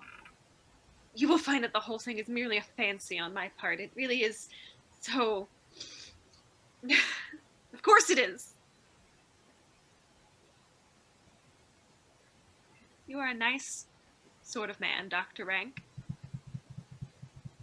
Don't you feel ashamed of yourself? Now that the lamp has come? No, not a bit. But perhaps I'd better go forever. No, indeed you shall not. Of course you must come here just as before. You know very well that Torvald can't do without you. Yes, but you? I am always tremendously pleased when you come. It is just that. That put me on the wrong track. You are a riddle to me. I have often thought that you would almost as soon be in my company as Helma's. Yes, you see, there are some people one loves best, and others whom one would almost always rather have as companions. Yes. There is something in that. When I was at home, of course, I loved Papa best. But I always thought it tremendous fun if I could steal down into the maids' rooms, because they never moralized at all and talked to each other about such entertaining things. I see. It is their place I have taken. Oh, dear, nice, Dr. Rank. I never meant that at all. But surely you can understand that being with Torvald is a little like being with Papa. The maid enters from the hall. If you please, ma'am. Oh. Is there anything wrong? No, not in the least. It is only something... It is my new dress. What? Your dress is lying there. Oh, Yes, that one, but this is another. I ordered it. Torvald mustn't know about it. Oh, and that was the great secret? Of course. Just go into him. He is sitting in the inner room. Keep him as long as... Make your mind easy. I won't let him escape. He goes into Helmer's room. And is he standing waiting in the kitchen?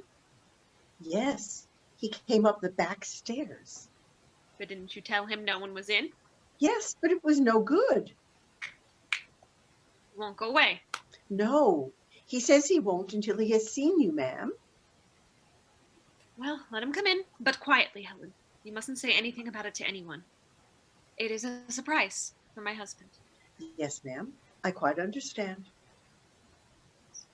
Dreadful thing's going to happen. Will happen in spite of me. No, it can't happen. It shan't happen. She bolts the door of Helmer's room. The maid opens the hall door for Krogstad and shuts it after him. He's wearing a fur coat, high boots, and a fur cap. Speak low. My husband is at home. No matter about that. What do you want of me?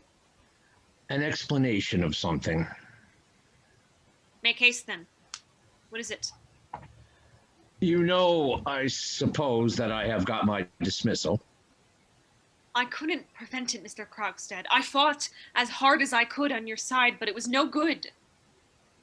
Does your husband love you so little, then? He knows what I can expose you to, and yet he ventures to... How can you suppose that he has any knowledge of the sort? I didn't suppose so at all.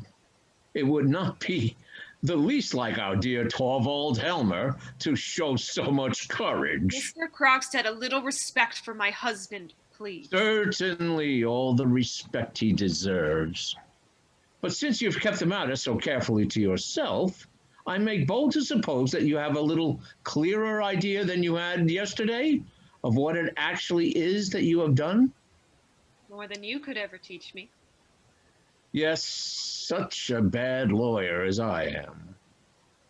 What is it you want of me? Only to see how you were, Mrs. Helmer. I have been thinking about you all day long. A mere cashier, a quill driver, a man like me. Even he has a little of what is called feeling, you know. Show it then. Think of my little children. Have you and your husband thought of mine? But never mind about that. I only wanted to tell you that you need not take this matter too seriously. In the first place, there will be no accusation made on my part. No, of course not. I was sure of that. The whole thing can be arranged amicably. There's no reason why anyone should know anything about it. It will remain a secret between us three. My husband must never get to know anything about it. But how will you be able to prevent it? Am I to understand that you can pay the balance that is owing? No, not just at present. Or perhaps you should have some expedient for raising the money soon?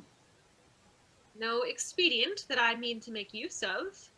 Well, in any case, it would have been no use to you now. If you stood there with ever so much money in your hand, I would never part with your bond. Tell me what purpose you mean to put it to. I shall only preserve it, to keep it in my possession. No one who is not concerned in the matter shall have the slightest hint of it, so that if the thought of it has driven you to any desperate resolution, It has. if you had it in your mind to run away from your home, I had. or even something worse, How could you know that? give up the idea. How did you know I had thought of that? Most of us think about that at first. I did too. But I hadn't the courage. No more had I. No. That's it, isn't it? You hadn't the courage either. No, I haven't. I haven't. No, besides, it would have been a great piece of folly. Once the first storm at home is over. I have a letter for your husband in my pocket. Telling him everything? in as lenient a manner as I possibly could. He mustn't get the letter. Tear it up. I will find some means of getting money. Excuse me, Mrs. Helmer, but I think I told you just now. I'm not speaking of what I owe you. Tell me what sum you are asking my husband for, and I will get the money. I'm not asking your husband for a penny. What do you want then? I will tell you. I want to rehabilitate myself, Mrs. Helmer. I want to get on it, and in that your husband must help me. For the last year and a half, I have not had a hand in anything dishonorable. Amid all the time that I've been struggling in most restricted circumstances, I was content to work my way up, step by step. Now I'm turned out, and I am not going to be satisfied with merely being taken into favor again. I want to get on. I tell you, I want to get into the bank again, in a higher position. Your husband must make a place for me. That he will never do. He will. I know him. He dare not protest. And as soon as I am in there again with him, then you'll see. Within a year, I shall be the manager's right hand. It will be Nils Krogstad and not Torvald Helmer who manages the bank. That's a thing you will never see. Do you mean that you will? I have courage enough for it now. You can't frighten me, a fine spoilt lady like you. You will see. You will see. Under the ice, perhaps. Down into the cold, coal-black water. And then in the spring, to float up to the surface, all horrible and unrecognizable with your hair falling out. You can't frighten me. Nor you me. People don't do such things, Mrs. Helmer. Besides, what use would it be? I should have him completely in my power all the same. Afterwards, when I am no longer... Have you forgotten that it is I who have the keeping of your reputation? Well, now I've warned you. Do not do anything foolish. When Helmer has had my letter, I shall expect a message from him. And be sure you remember that it is your husband himself who has forced me into such ways as this again. I will never forgive him for that. Goodbye, Mrs. Helmer.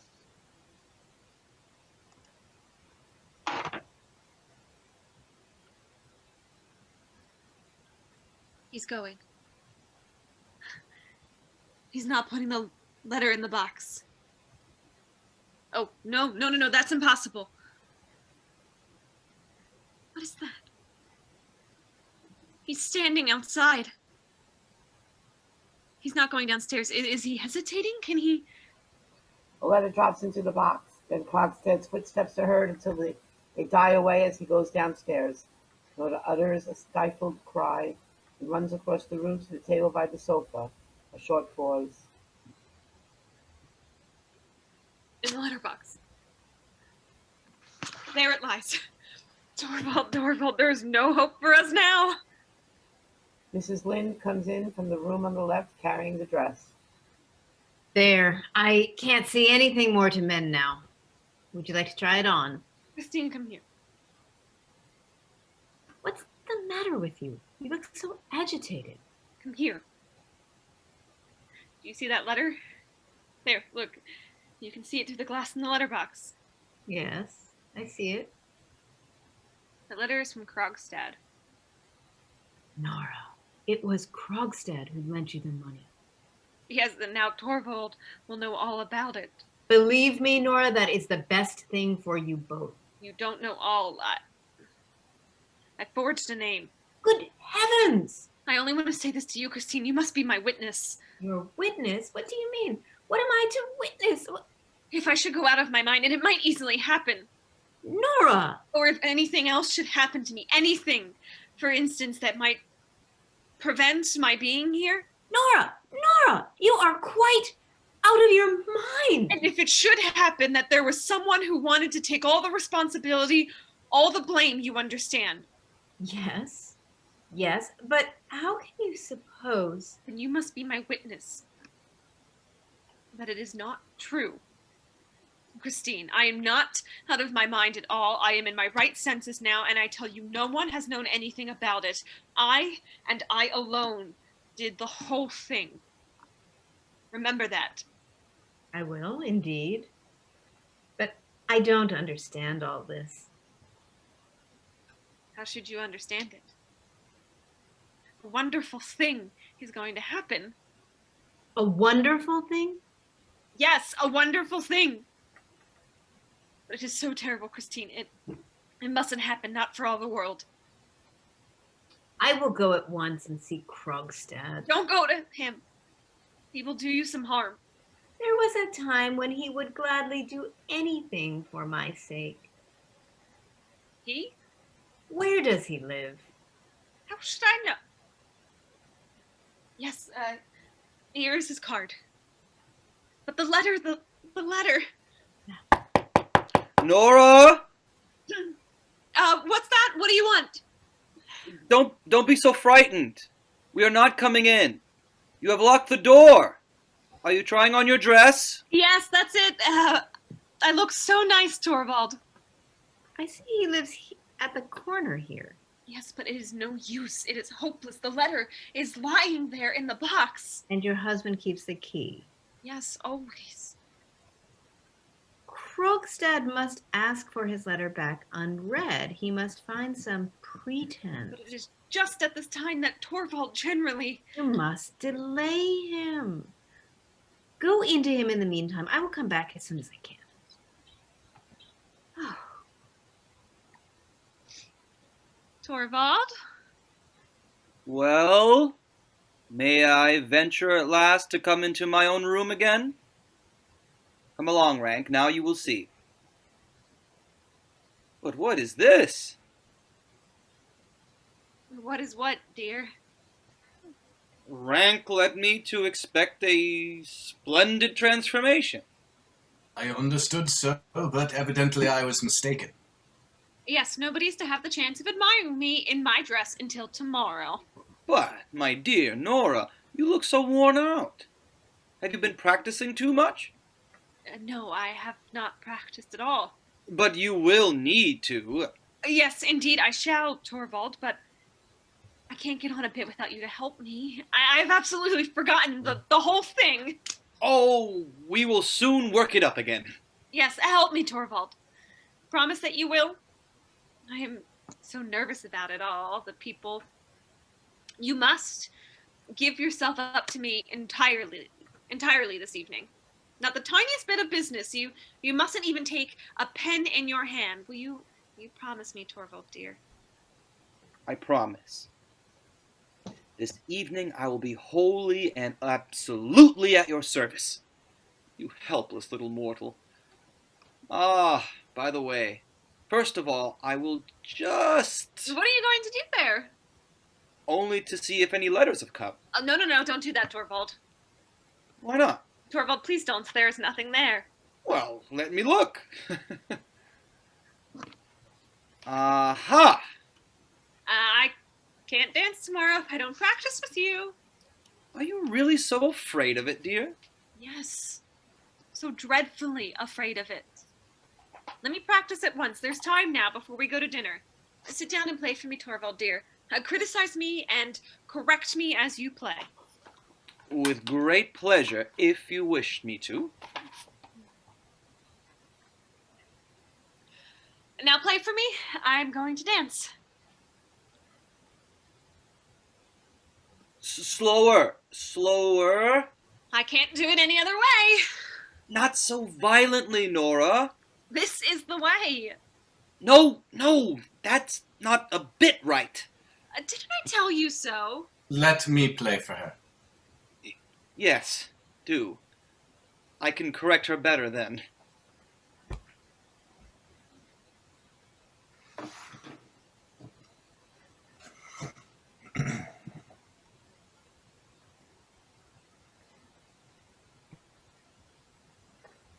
Oh. It's such fun, Christine. My dear, darling Nora, You're dancing as if your life depended on it. So it does. Stop, Rank. This is sheer madness. Stop, I tell you. I could never have believed it. You have forgotten everything I taught you. There, you see? You will want of coaching. A lot of coaching. Yes, you see how much I need it? You must coach me up to the last minute. Promise me that, Torvald. You can depend on me.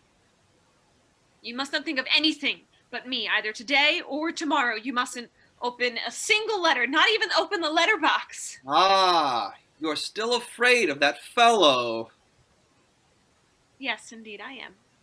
Nora, I can tell from your looks that there is a letter from him lying there. I don't know. I think there is, but you must not read anything of that kind now. Nothing horrid must come between us until this is all over. Mustn't contradict her. The child shall have her way. But tomorrow night, after you have danced... Then you will be free. Dinner served, ma'am. We will have champagne, Helen. Very good, ma'am. Hello! Are we going to have a banquet? Yes. A champagne banquet into the small hours. And a few macaroons, Helen. Lots, just for once. Come, come, don't be so wild and nervous. Be my own little skylark, as you used. Yes, dear, I will. But go in now, and you too, Dr. Rank. Christine, you must help me do up my hair. I suppose there is nothing. She is not expecting anything? Far from it, my dear fellow. It is simply nothing more than this childish nervousness I was telling you of.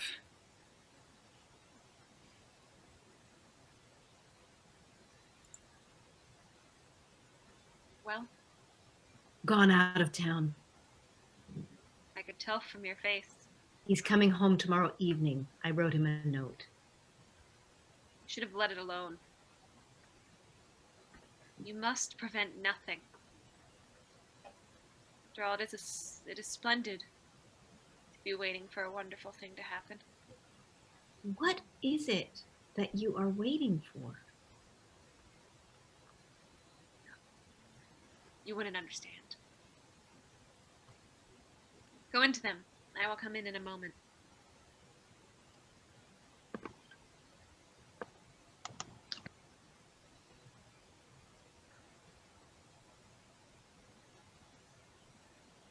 Five o'clock. 7 hours until midnight. 4 and 20 hours until the next midnight. And the Tarantella will be over. 24 and 7, 31 hours to live. Where's my little skylark? Here she is! Act 3. Same scene. Table has been placed in the middle of the stage with chairs around it. The lamp is burning on the table. The door into the hall stands open. Dance music is heard in the room above. Mrs. Lynde is sitting at the table, idly turning over the leaves of a book.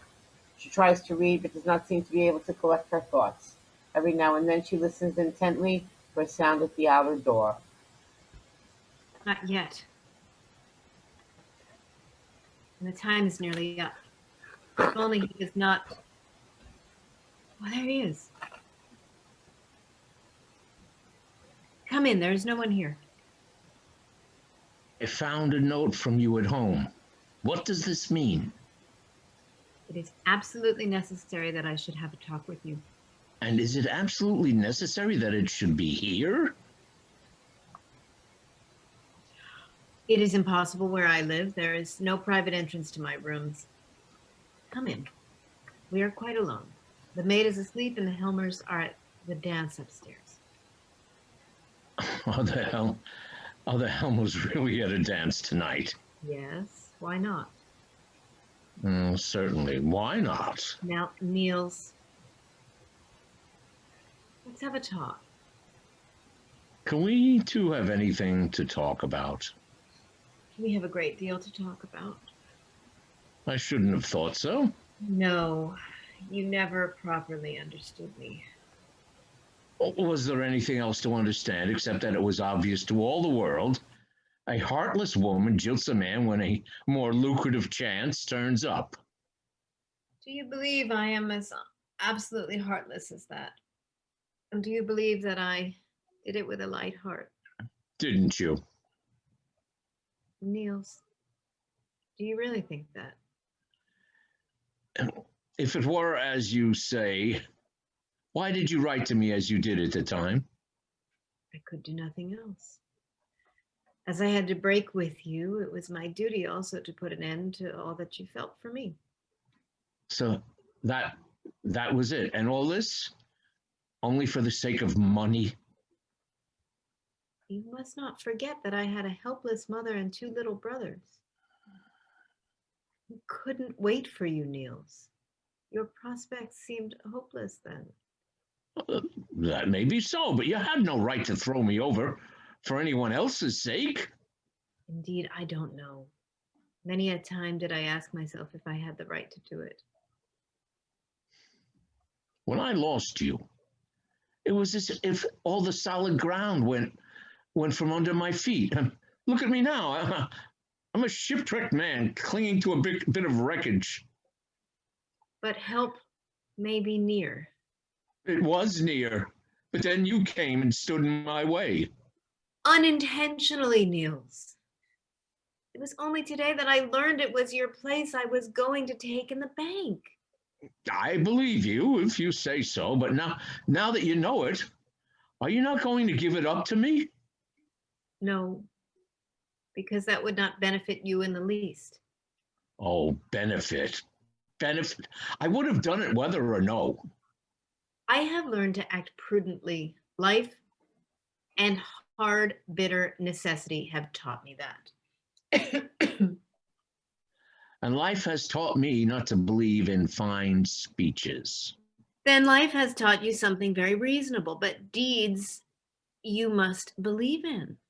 What do you mean by that?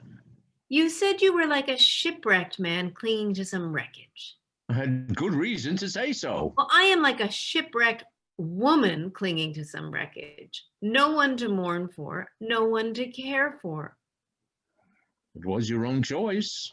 There was no other choice then. Well, what now? Niels, how would it be if we 2 shipwrecked people could join forces? What are you saying? 2 on the same piece of wreckage would stand a better chance than each on their own. Christine, What do you suppose brought me to town? do you mean that you gave me a thought? I could not endure life without work. All my life, as long as I can remember, I have worked, and it has been my greatest and only pleasure. But now I am quite alone in the world. My life is so dreadfully empty. I feel so forsaken. There is not the least pleasure in working for oneself. Niels, be someone and something to work for. I don't trust that. There's nothing but a woman's overstrained sense of generosity that prompts you to make such an offer of yourself. Have you ever noticed anything of that sort in me? Could you really do it? Tell me, do you know all about my past life? Yes. And do you know what they think of me here? You seemed to me to imply that with me you might have been quite another man. I am certain of it. Is it too late now? Oh, Christine, are you saying this deliberately? Yes, I am sure you are. I see it in your face. Have you really the courage then? I want to be a mother to someone, and your children need a mother. We 2 need each other, Niels. I have faith in your real character, I can dare anything together with you. Thanks. Thanks, Christine. Now I shall find a way to clear myself in the eyes of the world. Oh, but I forgot. Hush, the tarantella. Go, go. What? Why? What is it? Do you hear them up there? When that is over, we may expect them back. Yes, yes, I will go. But it's all no use. Of course, you're not aware what steps I've taken in the matter of the Helmers. Yes, I know that too. And in spite of that, you have the courage to. I understand very well what lengths a man like you might be driven to by despair. Oh, if only I could undo what I've done. You cannot. Your letter is lying in the letterbox now. Are you sure of that? Quite sure. But Is that what it all means? That you want to save your friend at any cost? Tell me frankly, is that it? Niels, a woman who has once sold herself for another's sake doesn't do it a second time. I will ask for my letter back. No, no. Yes, of course I will. I will wait here until Helmer comes, and I will tell him that he must give me my letter back, that it only concerns my dismissal, and that he is not to read it. No, Niels, you must not recall your letter. But to tell me, wasn't it for that purpose that you asked me to meet you here? In my first moment of fright, it was, but 24 hours have elapsed since then. And in that time, I have witnessed incredible things in this house. Helmer must know all about it. This unhappy secret must be disclosed. They must have a complete understanding between them, which is impossible with all this concealment and falsehood going on. Well, very well, if you will take the responsibility. But there is one thing I can do in any case, and I shall do it at once. You must be quick and go. The dance is over. We are not safe for a moment longer. I will wait for you below. Yes, do. You must see me back to my door.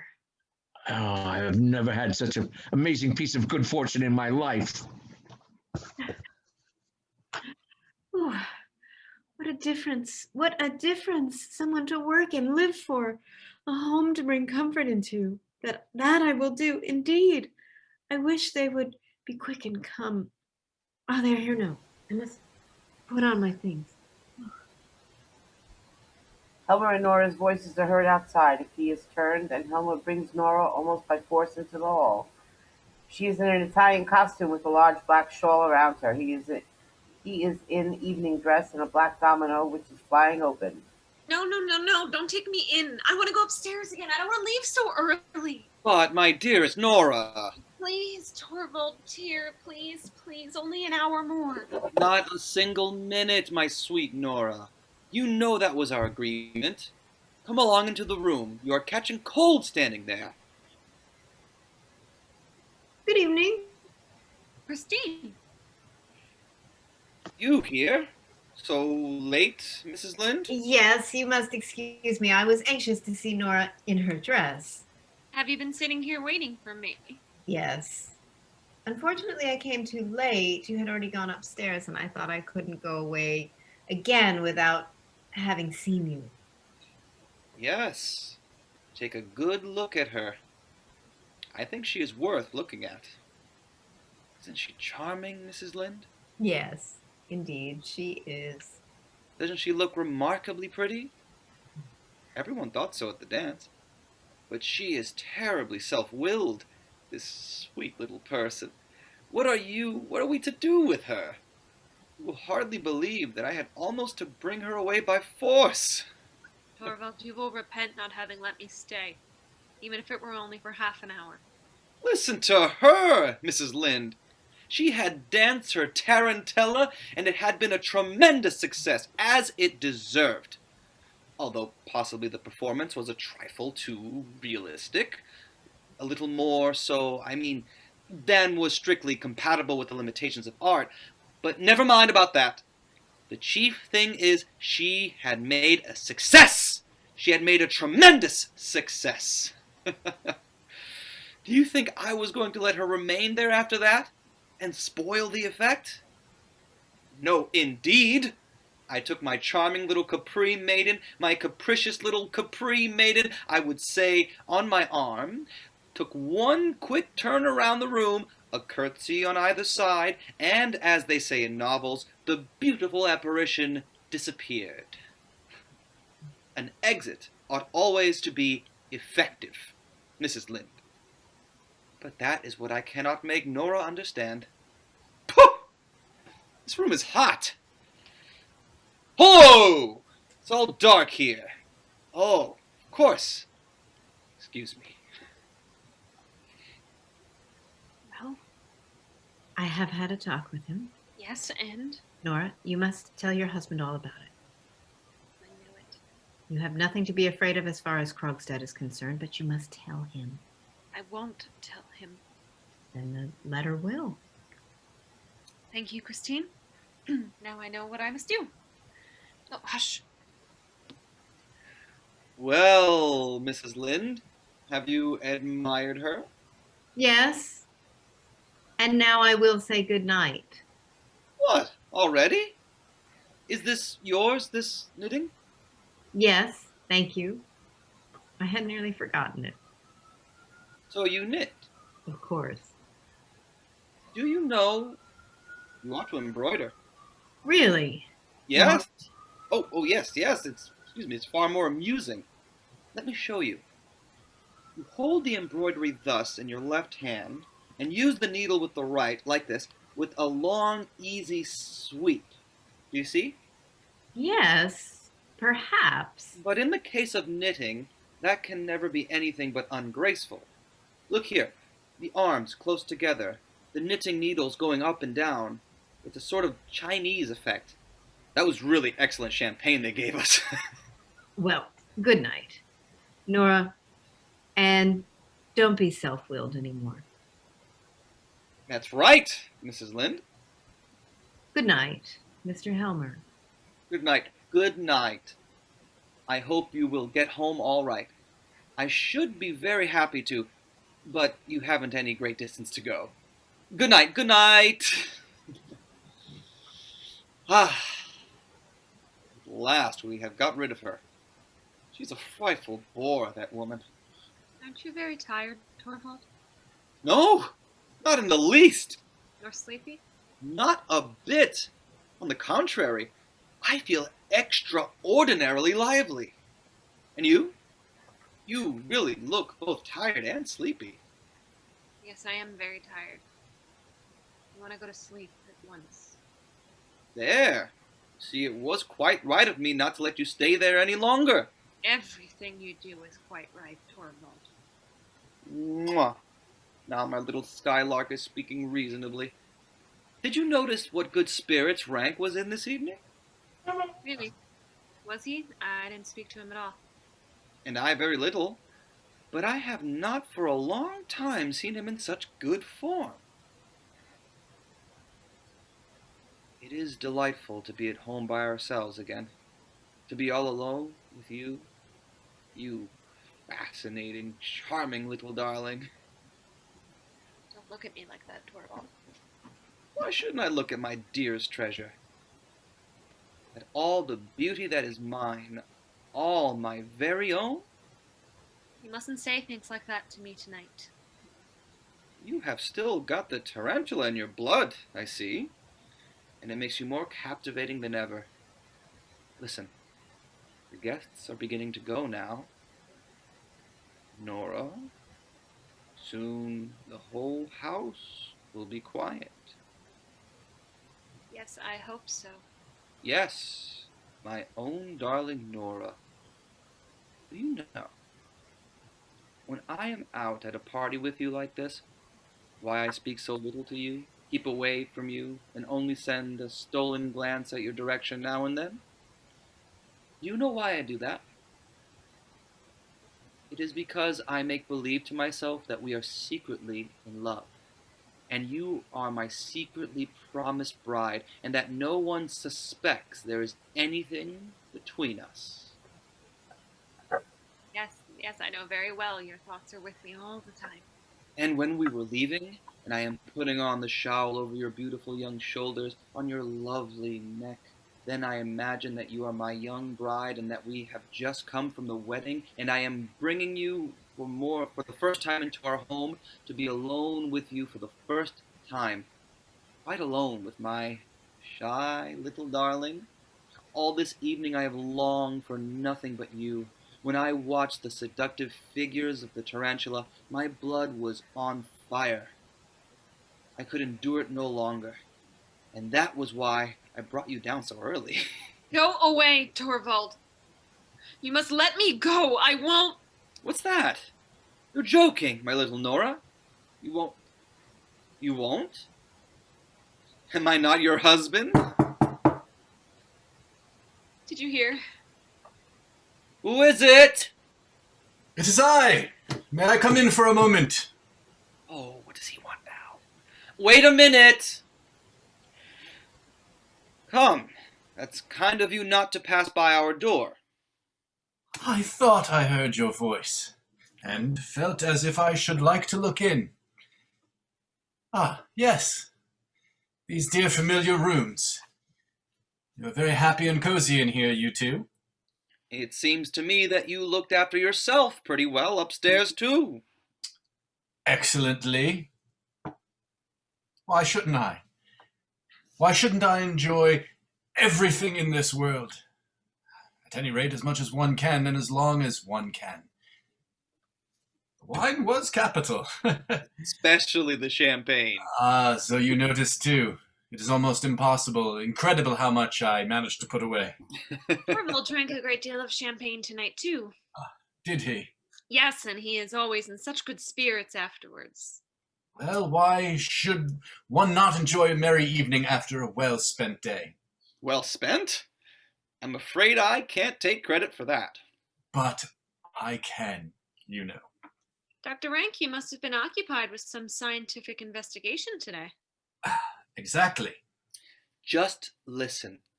Little Nora talking about scientific investigations. And may I congratulate you on the result? Indeed, you may. Was it favorable then? The best possible for both doctor and patient, certainly. Certainty?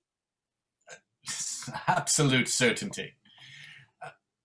So wasn't I entitled to make a merry evening of it after all? Yes, you certainly were, Dr. Rank.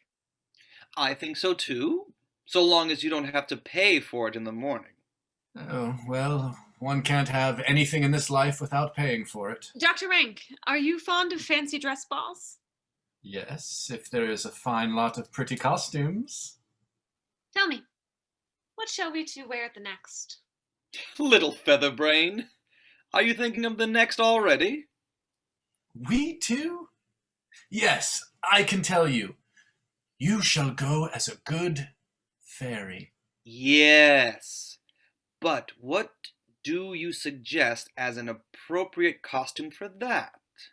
Let your wife go dressed just as she is in everyday life. That was really very prettily turned. But can't you tell us what you will be? Yes, my dear friend, I have quite made up my mind about that. Well? At the next fancy dress ball, I shall be invisible. That's a good joke. There's a big black hat. Have you never heard of hats that make you invisible? If you put one on, no one can see you. Yes, you are quite right. I am clear forgetting what I came here for, Helma. Give me a cigar, one of the dark Havanas. With the greatest pleasure.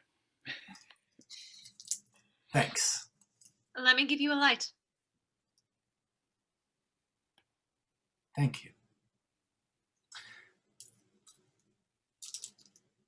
And now, goodbye. Goodbye. Goodbye, dear old man.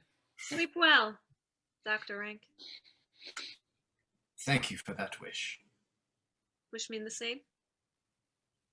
You. Well, if you want me to sleep well. And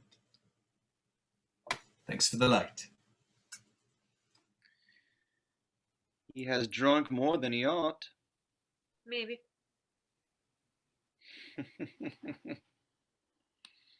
Torvald, what are you going to do there? Emptying the letterbox. It is quite full. There'll be no room to put the newspaper in tomorrow morning. Are you going to work tonight? You know quite well I'm not. What is this? Someone has been at the lock. At the lock? Yes, someone has. What can it mean? I should never have thought the maid. Here is a broken hairpin. Nora, it is one of yours. Then it must have been the children. Then you must get them out of those ways. There, at last I've got it open. Helen! Helen! Put out the light over the front door. Look at that.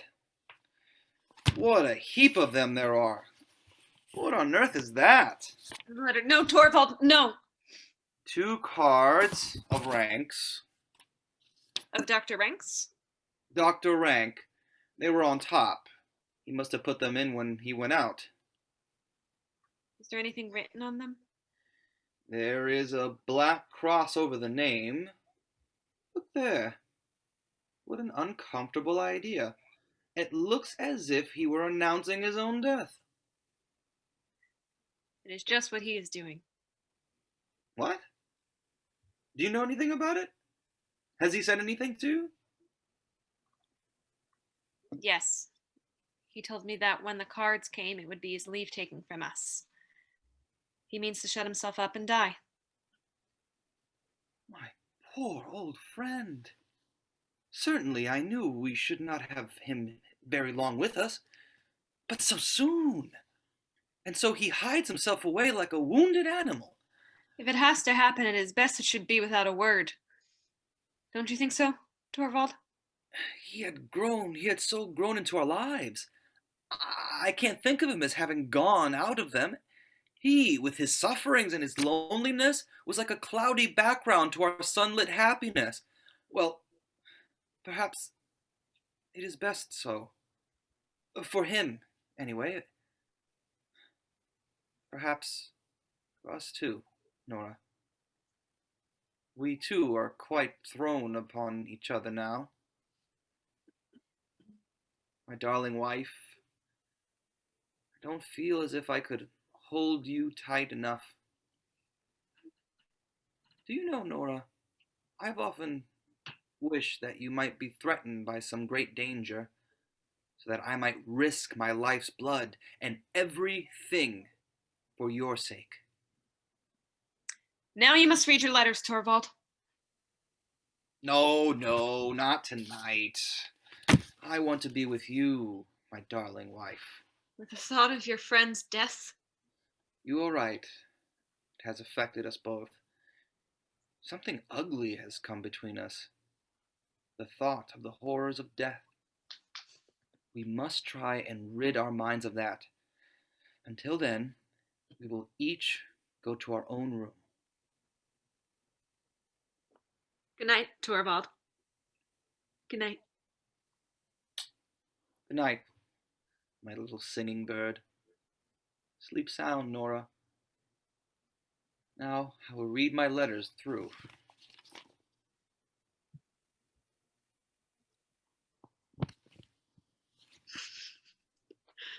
Never to see him again. Never. Never. Never to see my children again either. Never again. Never. Never. Oh, the icy black water, the unfathomable deeps. If only it were over. He's got it now. Now he's reading it. Goodbye, Torvald, and my children. Nora! What is this? Do you know about this letter? Yes, I know. Let me go. Let me go out. Where are you going? You shan't save me, Torvald. True? Is this true that I read here? Horrible! No, it's impossible. It can be true. It is true. I've loved you above everything else in the world. Oh, don't let us have any silly excuses. Torvald, Miserable creature. What have you done? let me go. You shall not suffer for my sake. You shall not take it upon yourself. No tragic airs, please. Here you shall stay and give me an explanation. Do you understand what you have done? Answer me! Do you understand what you have done? Yes. Now I am beginning to understand thoroughly. What a horrible awakening. All these 8 years, she who was my joy and pride, a hypocrite, a liar, worse, a criminal, the unutterable ugliness of it all. Shame! For shame! I ought to have suspected that something of the sort would happen. I ought to have foreseen it. All of your father's want of principle. Be silent! All your father's want of principle has come out in you. No religion, no morality, no sense of duty. How am I punished for having winked at what he did? I did it for your sake, and this is how you repay me? Yeah, that's just it. Now you have destroyed all my happiness. You have ruined all my future. It is horrible to think of. I am in the power of an unscrupulous man. He can do what he likes with me.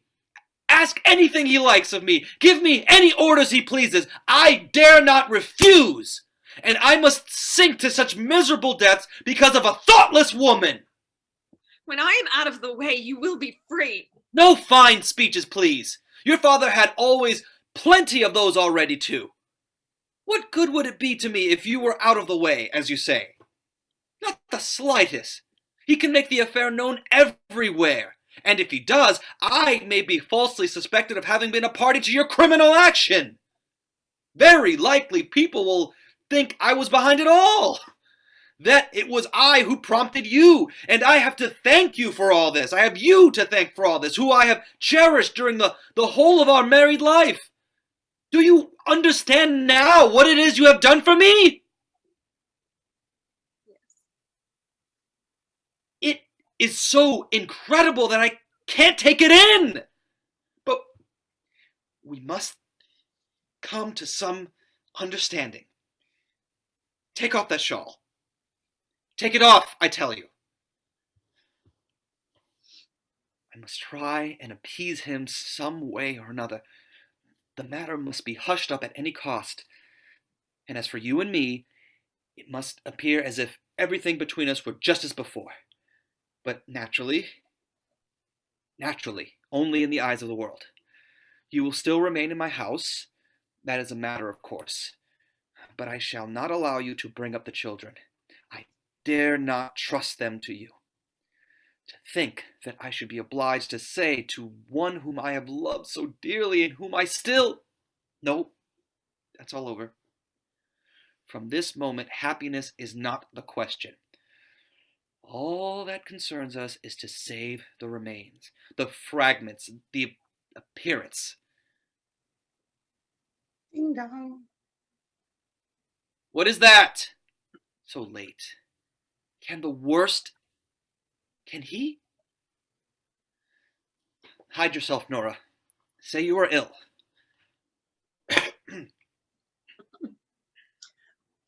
A letter for the mistress.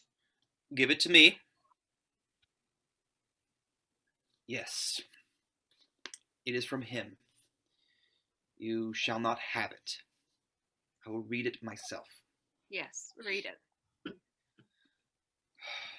I scarcely have the courage to do it. It may mean ruin for both of us. No. I must know. Enclosed. Okay. Nora! Nora! No. I must read it again? Yes, it is true. I am saved! Nora, I am saved! And I? You too, of course. We are both saved, both you and I. Look, he sends you your bond back. He says he regrets and repents that a happy change in his life, never mind what he says. We are saved, Nora! No one can do anything to you. Oh, Nora, Nora! No. First, I must destroy these hateful things. Let me see. No, I won't look at it. The whole thing shall be nothing but a bad dream to me. No.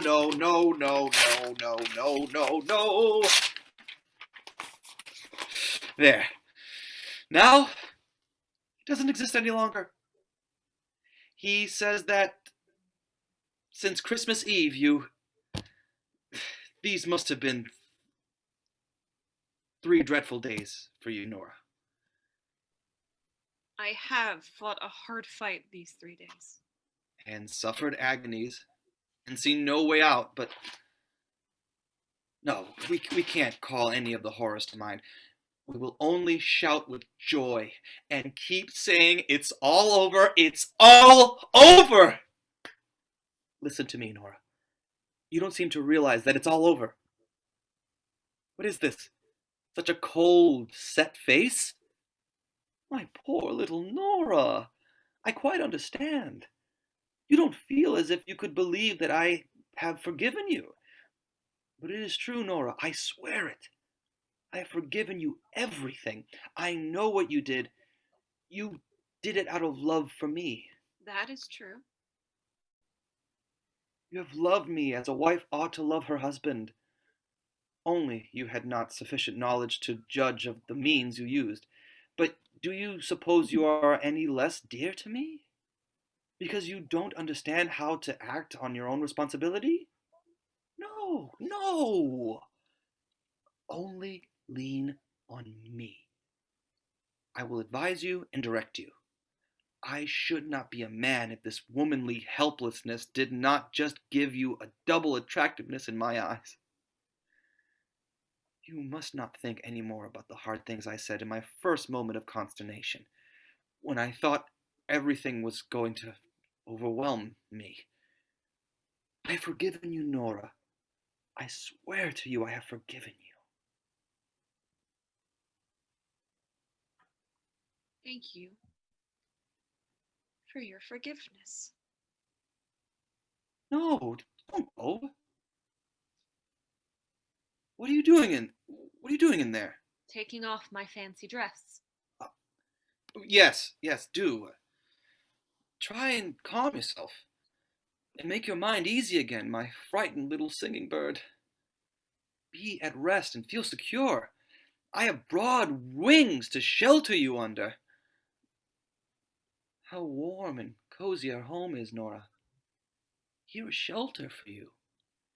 Here I will protect you like a hunted dove that I have saved from a hawk's claws. I will bring peace to your poor beating heart. It will come, little by little, Nora, believe me. Tomorrow morning you will look upon it all quite differently. Soon everything will be just as it was before. Very soon you won't need me to assure you that I have forgiven you. You will yourself feel the certainty that I have done so. Can you suppose I should ever think of such a thing as repudiating you or even reproaching you? You have no idea what a true man's heart is like, Nora.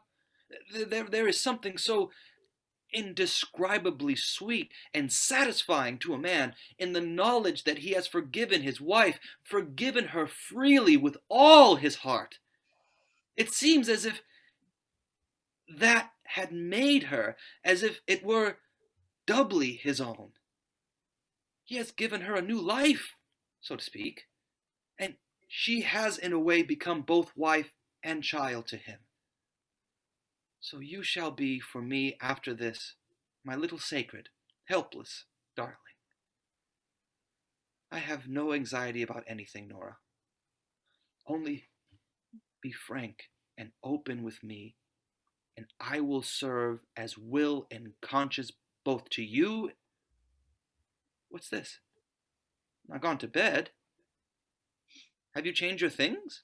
Yes, Torvald, I have changed my things now. But what for, so late as this?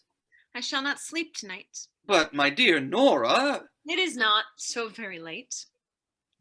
Sit down here, Torvald. You and I have much to say to one another. Nora, what is this? This cold, set face? Sit down. It will take some time. I have a lot to talk over with you. You alarm me, Nora. And I don't understand you. No, that is just it. You don't understand me. And I've never understood you either before tonight. And no, you mustn't interrupt me.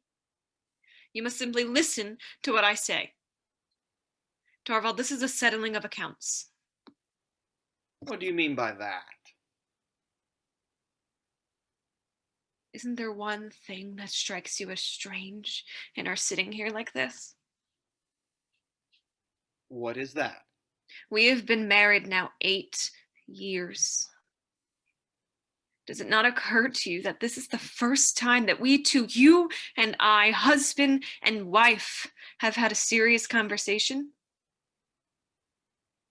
What do you mean by serious? In all these 8 years, longer than that, from the very beginning of our acquaintance, we have never exchanged a word on any serious subject. Was it likely that I would be continually and forever telling you about worries that you could not help me to bear? I'm not speaking about business matters. I say that we have never sat down in earnest together to try and get to the bottom of anything. But, dearest Nora, would it have been any good to you? That's just it. You have never understood me. I have been greatly wronged, Torvald. First by Papa, then by you. What? By us two? By us two, who have loved you better than anyone else in the world? You have never loved me. You have only thought it pleasant to be in love with me. Nora, what do I hear you saying? It is perfectly true, Torvald. When I was at home with Papa, he told me his opinion about everything, and so I had the same opinions. And if I differed from him, I concealed the fact because he would not have liked it. He called me his doll child, and he played with me just as I used to play with my dolls. And when I came to live with you... What sort of an expression is that to use about our marriage? I mean that I was simply transferred from Papa's hands into yours. You arranged everything according to your own taste, and so I got the same taste as or else I pretended to. I'm really not quite sure which. I think sometimes the one and sometimes the other. When I look back on it, it seems to me as if I had been living here like a poor woman. Just from hand to mouth. I have existed merely to perform tricks for you, Torvald. But you would have it so. You and Papa have committed a great sin against me. It is your fault I have made nothing of my life. How unreasonable and how ungrateful you are, Nora! Have you not been happy here? No, I have never been happy. I thought I was, but it has never really been so. Not happy? No, only merry. And you have always been so kind to me. But our home has been nothing but a playroom. I have been your doll wife, just as at home I was Papa's doll child, and here the children have been my dolls. But it was great fun when you played with me, just as they thought as it was great fun when I played with them. That is what our marriage has been, Torvald. There is some truth in what you say. Exaggerated and strained as your view of it is. But for the future, it shall be different. Playtime shall be over, and lesson time shall begin. Whose lessons? Mine or the children's? Both yours and the children's, my darling Nora.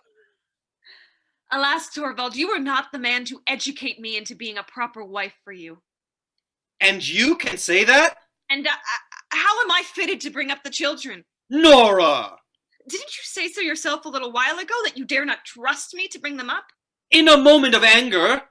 Why do you pay any heed to that? Indeed, you were perfectly right. I am not fit for the task. There's another task I must undertake first. I must try and educate myself, and you are not the man to help me in that. I must do that for myself, and that is why I'm going to leave you now. What did you say?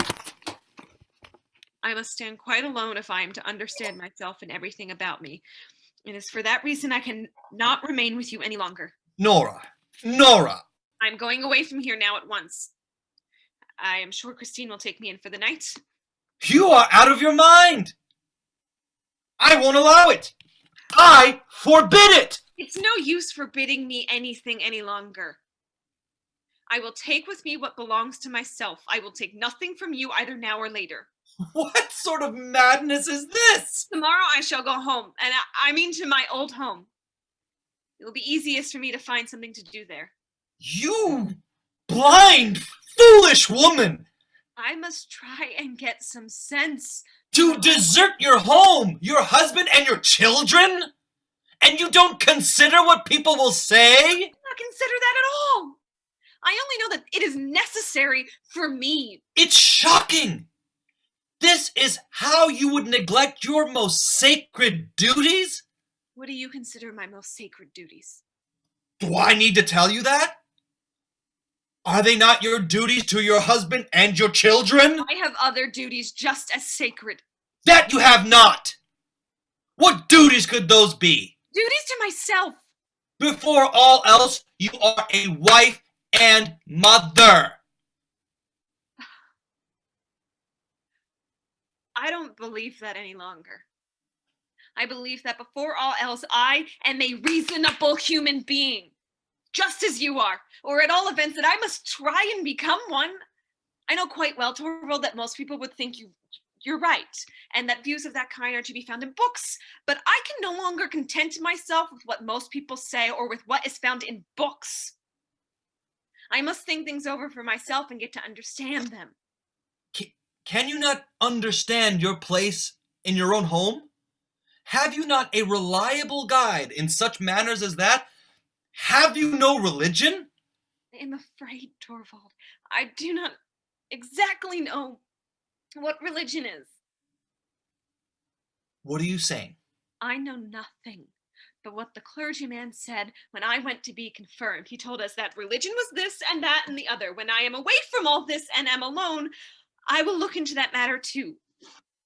I will see if what the clergyman said is true, or at all events, if it is true for me. This is unheard of in a girl your age. But if religion cannot lead you aright, let me try and awaken your conscience. I suppose you have some moral sense? Or, answer me, am I to think you have none? I assure you, Torvald, that is not an easy question to answer. I really don't know. The thing perplexes me altogether. I only know that you and I look at it in quite a different light. I'm learning too that the law is quite another thing from what I supposed, but I find it impossible to convince myself that the law is right. According to it, a woman has no right to spare her old dying father or to save her husband's life. I can't believe that. You talk like a child. You don't understand the conditions of the world in which you live. No, I don't. But now I'm going to try. I'm going to see if I can make out who is right, the world or I. You are ill, Nora. You are delirious. I almost think you are out of your mind. I have never felt my mind so clear and certain as tonight. And it is with a clear and certain mind that you forsake your husband and your children? Yes, it is. Then there is only one possible explanation. What is that? You do not love me anymore. No, that is just it. Nora! And you can say that? It gives me great pain, Torvald. But you have always been so kind to me that I cannot help it. I do not love you anymore.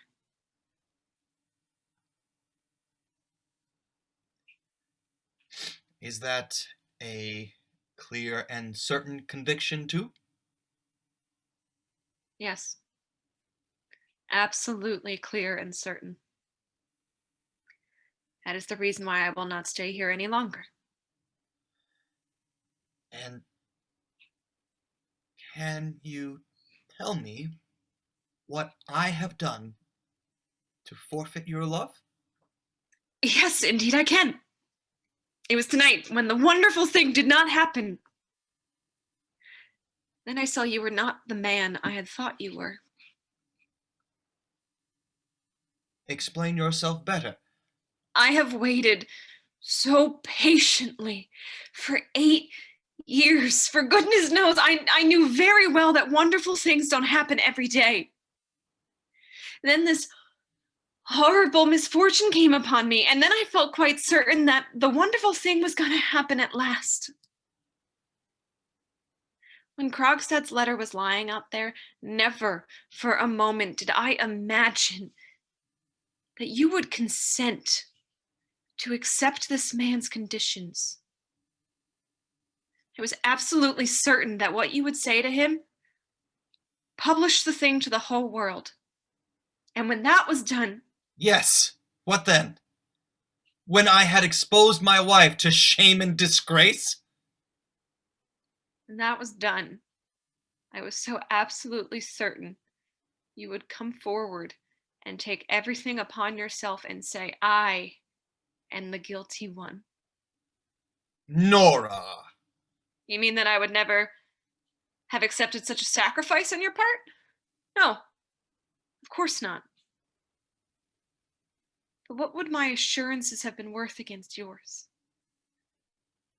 That was the wonderful thing which I hoped for and feared. And it was to prevent that I wanted to kill myself. I would gladly work night and day for you, Nora. Bear sorrow and want for your sake. But no man would sacrifice his honor for the one he loves. It is a thing hundreds of thousands of women have done. Oh, you think and talk like a heedless child. Maybe. When you neither think nor talk like the man I could bind myself to, as soon as your fear was over. And it was not fear for what threatened me, but for what might happen to you.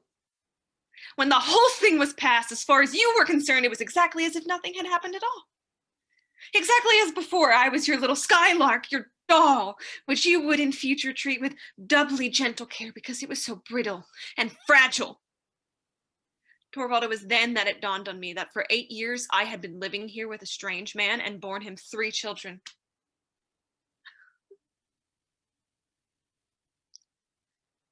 I can't bear to think of it. I could tear myself into little bits. I see.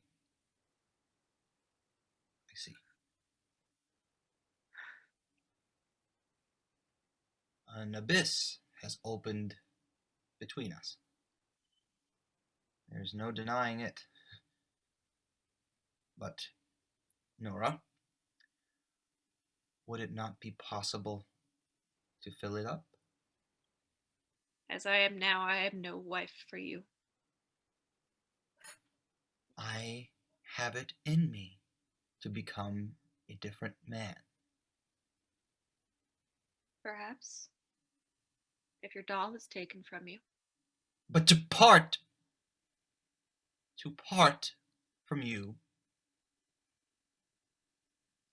no, No, Nora, I can't understand that idea. That makes it all the more certain that it must be done. Nora, not now. Wait until tomorrow. I cannot spend the night in a strange man's room. But can't we live here like brother and sister? Oh, you know very well that would not last long. Goodbye, Torvald. I won't see the little ones. I know they are in better hands than mine.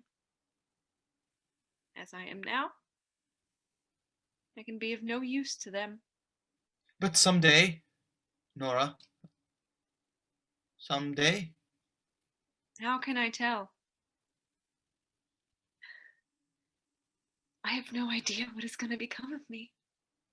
But you are my wife. Whatever becomes of you? Listen, Torvald, I have heard that when a wife deserts her husband's house, as I am doing now, he is legally freed from all obligations toward her. In any case, I set you free from all your obligations. You are not to feel yourself bound in the slightest way any more than I shall.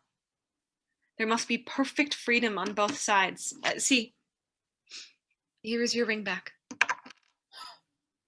Give me mine. That too? That too. Here it is. That's right. Now it's all over. I have put the keys here. The maids know all about everything in the house better than I do. Tomorrow, after I've left her, Christine will come over here and pack up my own things that I brought with me from home. I will have them sent after me. All over. All over. Nora, shall you never think of me again? I know I shall often think of you, the children in this house. May I write to you, Nora? No, never. You must not do that. But at least let me send you... No, nothing, nothing. Let me help you if you are in want. No.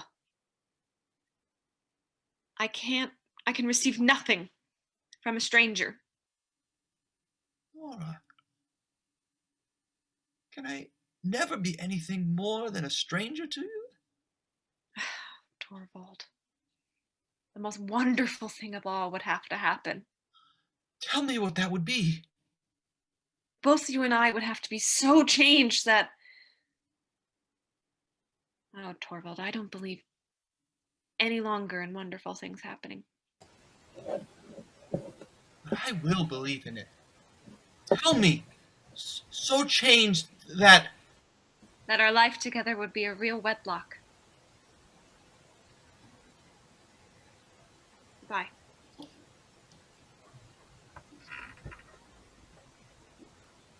Nora! Nora! She is gone. A hope flashes across his mind. The most wonderful thing of all? The sound of a slamming door shut is heard. End of play.